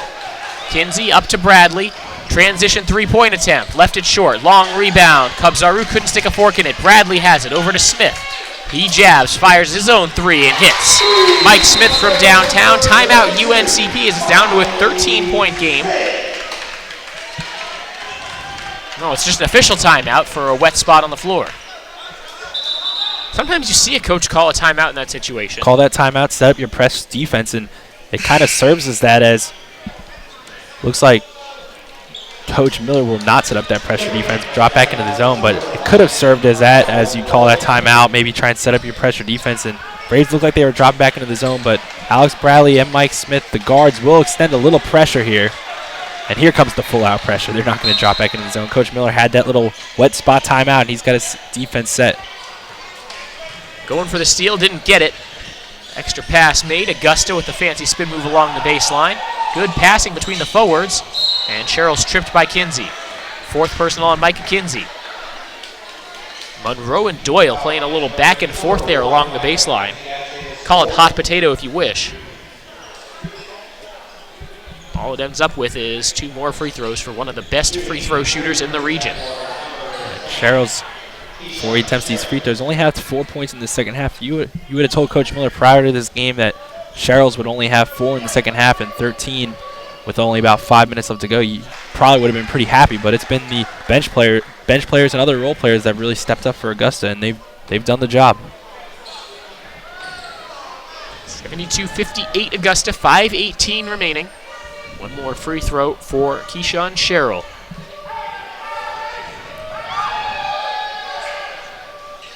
And a rare miss from the free throw line. They find Pruitt down low, hopping to the basket, lay in, good with the left hand. Deficit is 12. This one not over yet. The Braves dug themselves a very deep hole in this game. Along the baseline, Grant in foul trouble, has to give up the layup. Marek Fields hits the layup. Braves get it to Smith. Good up fake, fires a three. Yes, Mike Smith, and that fires up the Braves bench. Talk about Mike Smith. For whatever reason, when he gets going, the Braves seem to get going as well. They double Sherrill. His foot's over the line. A long 2, no good. Rebound tipped out by UNCP. Grant got a hand on it. Here come the Braves, playing with some energy now. Bradley. Get a good look. Pruitt for 3. It's good. This is something the Braves can do. Get going quickly, and obviously we're seeing that right here.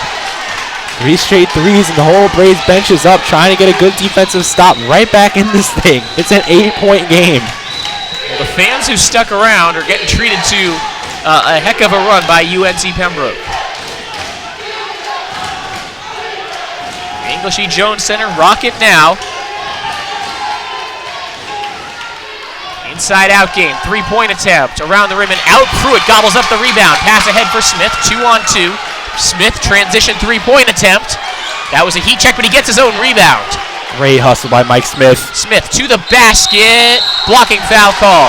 It will be 2 free throws for Mike Smith when we come back.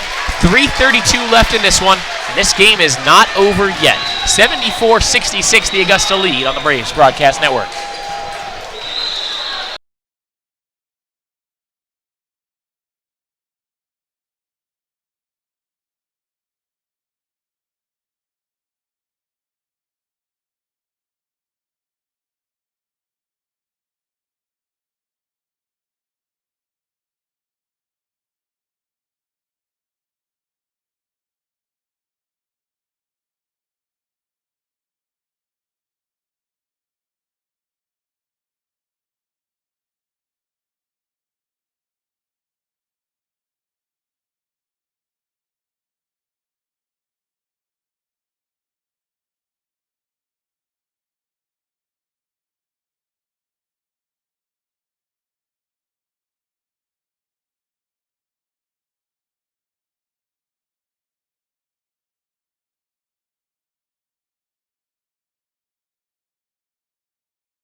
3:32 left. Mike Smith will be at the free throw line shooting 2. And Petey, the Braves are right back within striking distance. This is what happens when you knock down open three-point shots. Braves struggle from the three-point line the majority of this game, but a team that can catch fire offensively in a lineup out on the floor with Nigel Grant's done a nice job. Mike Smith, the hustle plays, and Mike McKenzie's been a real spark off that bench. Only has 2 points and has also playing with those 4 fouls, but he's done a nice job too.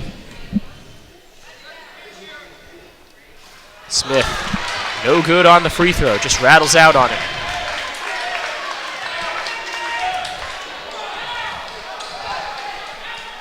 UNCP needs just about everything to go right against a good Augusta team that was picked to win the conference. They're on a slow start. They started 0-2 in the league. So you know they're frustrated. You know they're extra motivated. You know they've been practicing very hard over the last couple weeks. They haven't played since Monday, December 19th. Didn't look rusty at all in the first half. You know, they watched a lot of film on UNCP, and they came out prepared. Shot no good. Pruitt can't handle the rebound. It goes out of bounds, last touch by Augusta. And the Braves are going to live with a shot like that. Just forced a mid-range jumper. Monroe had a decent game so far, but the Braves are going to live with a shot like that. As the ball's not in Keyshawn Sherrill's hands. Normally decent things are happening these last couple minutes. No Quamaine Rose out there. No Brandon Watts out there. And the freshman Micah Kinsey makes the mistake. And Kinsey's got to be careful not to pick up that 5th foul on that. Kinsey's got 4. Grant has 4 for UNCP, and Augusta will take the air out of the ball a little bit right now. Augusta got to be careful not to be too patient. Still got to run offense. Still plenty of game time left to go.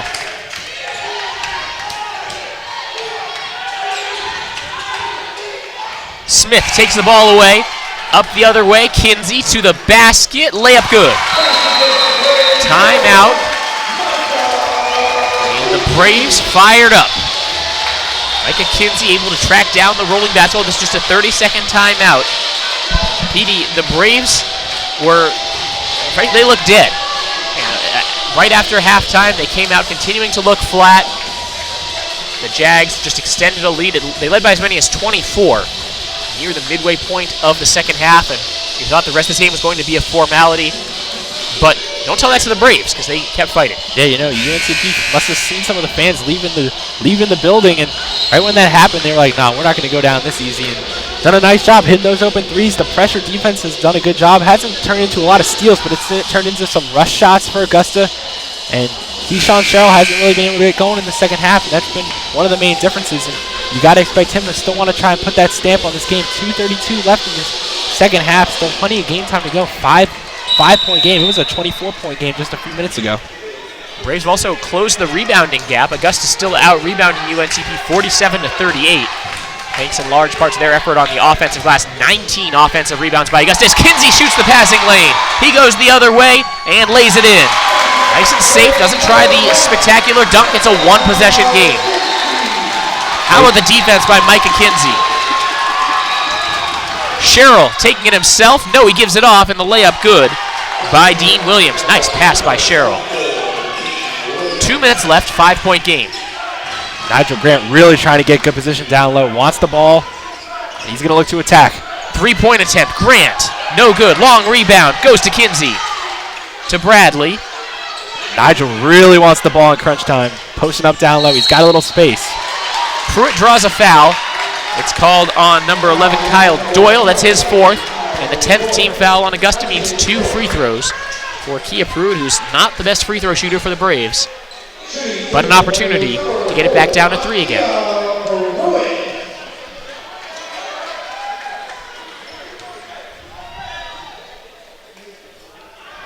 No good on the first. Pruitt 58%. He has a good-looking stroke at times. You've seen him hit in practice and really get rolling. And a 20% three-point shooter and about a 50% free throw shooter. He does get the second. So it's a 4-point game. Pruitt has 15 points. Braves showing full court pressure. This is what conference play is all about. Huge comeback, and it's going to come down to the wire. You can tell Aaron Bird wanted to shoot that, but knows the situation doesn't call for an early shot.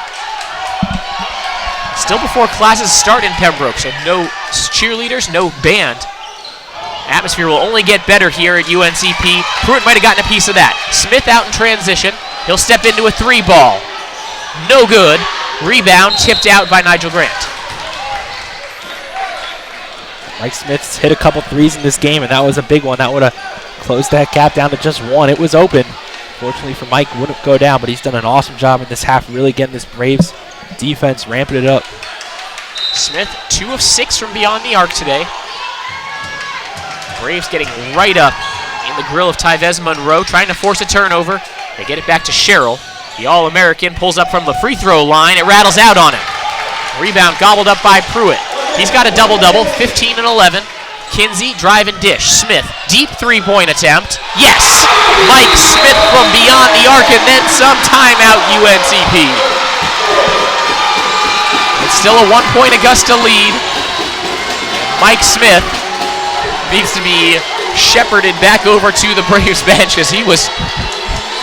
That's a deep three from Mike Smith. He's got the right to be excited, but he's got to keep himself under control a little bit. It's still a 1-point game, but Mike Smith, man, this guy, the hustle player, we talk about it, when he gets going, good things normally happen, and I don't think the fact that he's hit 3 threes here, and now it's a close game, and these fans that stuck around are really getting into it now. It's a close one, and for the Braves now, got that timeout, probably going to can afford to sit back on that pressure if they want, but the way that the Braves have gotten the pressure going, it's forced Augusta into some rush shots, some tough shots. And obviously for Augusta, despite Sherrill's struggles here, shooting 4-15 from the field, gotta expect he's going to be the one getting the ball. A little surprised Kabzaru hasn't come back in. Obviously, he was kind of the revelation here for most of this game. 15 points, 11 to 13 from the line, but Augusta's really stuck with their platoons. They've had the 2 platoons, the starting unit and the bench unit. Yeah, they haven't really crossed between the two. Take a look at some of the stats. Braves on a 15-2 run as Augusta has made just one of their last 6. Braves have come storming back. 49 points in this half for UNCP. Pruitt and Grant each have 15 points. Just 4 rebounds for Grant, 12 for Pruitt. Bradley has 12 points, and Mike Smith with 11 big points off the bench. Micah Kinsey only has 6, but he's been really impressive in this press defense, trying to wreak havoc, and Micah Kinsey with also its 4 assists. Now, timeout was taken by UNCP. They have 1 left. Jags have 2. Bradley calls for the double team. Kinsey tried to save it. He was out of bounds.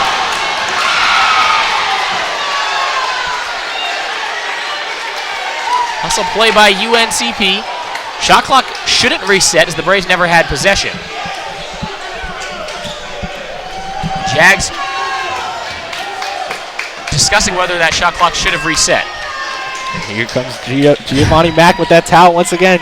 Wet floor, good job by the referee. You don't want anybody slipping in this crunch time. And obviously, Sherrill's going to see the ball here, but if you're the Braves, you want to force the ball into someone else's hands. Obviously, he hasn't had the best of days shooting, but this is where a player like him really shines down the stretch. And obviously, Braves down 1. This next stop and basket is going to be the toughest one, coming back from down 24. And now we see Alex Bradley really getting these fans pumped up. This might be the possession of the game. No matter what happens, if you're Augusta, there's a lot to talk about, and it's not going to be a pleasant bus ride home. If you're up 24, you don't expect the game to come down to the final minute in a 1-point game. But that's what's happened here in Pembroke tonight. Crazy things happen in league play. Young teams still feeling each other out. No matter what happens, the rematch between these two teams will be a good one. Sherrill going at Smith to the basket. The reverse layup good by Keyshawn Sherrill. Timeout Augusta. That's a great bucket, just right into the teeth of defense, finishing with that right hand up and good. And now for the Braves, it's about getting a good look. It doesn't necessarily have to be a 3, but you don't want to rush the shot. You want to try and get an open look at a 3. It doesn't need to be a contested shot. I would expect, obviously, ball being Alex Bradley's hands, get him moving towards the basket, but Micah Kinsey wouldn't be too shabby of a choice either. Get him in a high pick and roll with maybe Akia Pruitt or Nigel Grant. A lot of options for the Braves right now. Obviously, Mike Smith feeling it as of late as well. He's not afraid to shoot the ball when it comes his way. How about this? Very little of Quamaine Rose here in the second half. Brandon Watts hurt in the first half. Haven't seen him really at all since. and the Braves, down by as many as 24, have come all the way back, practically to the brink. Got it down to 1. That last layup by Sherrill, hardly surprising for the conference's leading scorer. Braves have him at 10 points under his season average. Guy averages 26 points per game. He's at 16 tonight. 29.3 seconds left. Sherrill's lowest scoring outcome of the season was 11, so the fact that the Braves have held him to 16, this is a guy that's gone from 42 this season, averages 26 a game, normally right around that mark, and the fact that he's at 16 points is impressive, but that last layup was a big one. 4-6 at a three-point game. Now for the Braves, just got to get a good look at a three or get the ball inside. Just got to try and get a good look here. Don't have to force anything. Still plenty of time in this game to go for the 2 and maybe foul. Obviously, shot clock turned off, but 29 seconds is a long time. Kinsey, Bradley, Smith, Grant, and Pruitt, the 5 for UNCP.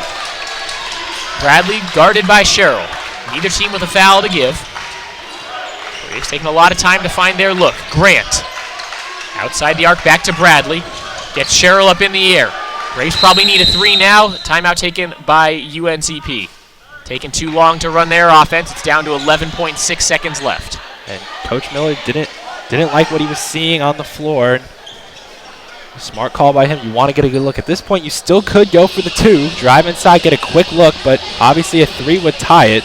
When you're probably drawing up a play where you're looking for a 3 with one of your forwards rolling to the rim as a possibility off the play. Obviously, for Augusta, they're going to be looking at protecting that 3-point line, so 2 might be an easier look, but if you get that 2, you got to go fast. The 2's got to be the first look. It can't be wait around, dribble, and then move. So expect Coach Miller to drop a play for a 3, but someone's going to be rolling to the rim as a possible opportunity for that 2. 11 seconds, still enough time for that 2 and a quick foul.